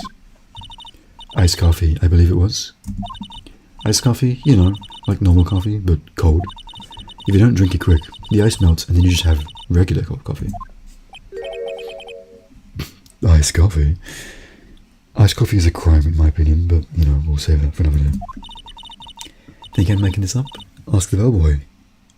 Wink. Ergo, the witness was not on the scene at the time of the murder. You could have gone previously. So, where does that leave us? It is my greatest pleasure to inform you that the witness appears to have been tapping the victim's telephone. However, That is a separate crime with no bearing on the current case whatsoever. Her testimony stands. She saw the defendant, Maya Fey, commit murder. Ah, no, I'm just gonna let her walk away. There's no way I can win this unless I tie Miss May to the murder somehow. well, does the defense have anything to say? Well... Bellboy, witness, yes. The defense would like to call the hotel bellboy as a witness. There's something suspicious here, and I'm going to get to the bottom of it. I think you've sunken quite low enough already. I object to calling the bellboy. Why? What's your reason? Because I hold that the wiretapping had nothing to do with the killing. However, if you agree to one condition, I'll consent to calling this witness. Condition. If Miss April May's alibi is not called into question after you examine the bellboy, then you recognize that Miss April May was not the killer, thus she is innocent. And thereby you must also accept the verdict of guilty for Miss Maya Fey. You do not get to do this as a prosecutor, but sure, that is my condition. Yeah. Well, we have no choice, so... Yeah. Understood. I accept your condition. Fool. You fell right into my trap. Is no one going to question why the prosecution is openly, playing Yu-Gi-Oh? Like, you fell right into my trap. Like, bro, you can't be saying this as a prosecutor. Ruh-roh. Wait. Very well. The court calls a hotel bellboy to the stand. Oh, now? Okay, damn. I might need to end the stream, because my voice is absolutely dead. Okay, I think... Oh, wrong one. How do I... Yes. I think... we will leave this here for today. It's been a good stream. Like 2.5 hours, something like that, I think. So it's been pretty long. We did a tutorial, and we established some of the second story and new characters. I am knackered, so... Yep, well that was fun. I actually really enjoyed that. I think next week I will return. Thank you for the viewers who stuck around the whole time. For those of you coming in and out, I'm glad you got to see some parts of it. It's still very much appreciated, so thank you. If any of you are VOD watchers, of course, hello, thank you for watching the VOD. If you have any suggestions for anything, of course tell me. I'm new to streaming. This is my first time doing this. But yeah, thank you very much for watching. Feel free to, I have to shamelessly plug, feel free to subscribe if you liked any of the music used in the breaks of the stream. It's all my own music, found on this channel. I do Ace Attorney remasters and other things as well, from video games. So please feel free to peruse my channel in your free time. I would very much appreciate that. And hopefully, I'll see you all here again next week. I think Saturday at 7 PM will be my streaming time, either weekly or fortnightly. I can do that. I'll make sure I'm at least getting a stream every 2 weeks, because obviously we have to get through the games. But that doesn't mean I'm going to neglect videos. I do have video ideas I wish to do, and so I will be working hard towards those. Thank you very much, everyone, for everything. I've already said this, so I'm waffling. Alright, I'll leave you guys be. Thanks. I'll see you all soon. Enjoy the rest of your evening or day. Goodbye.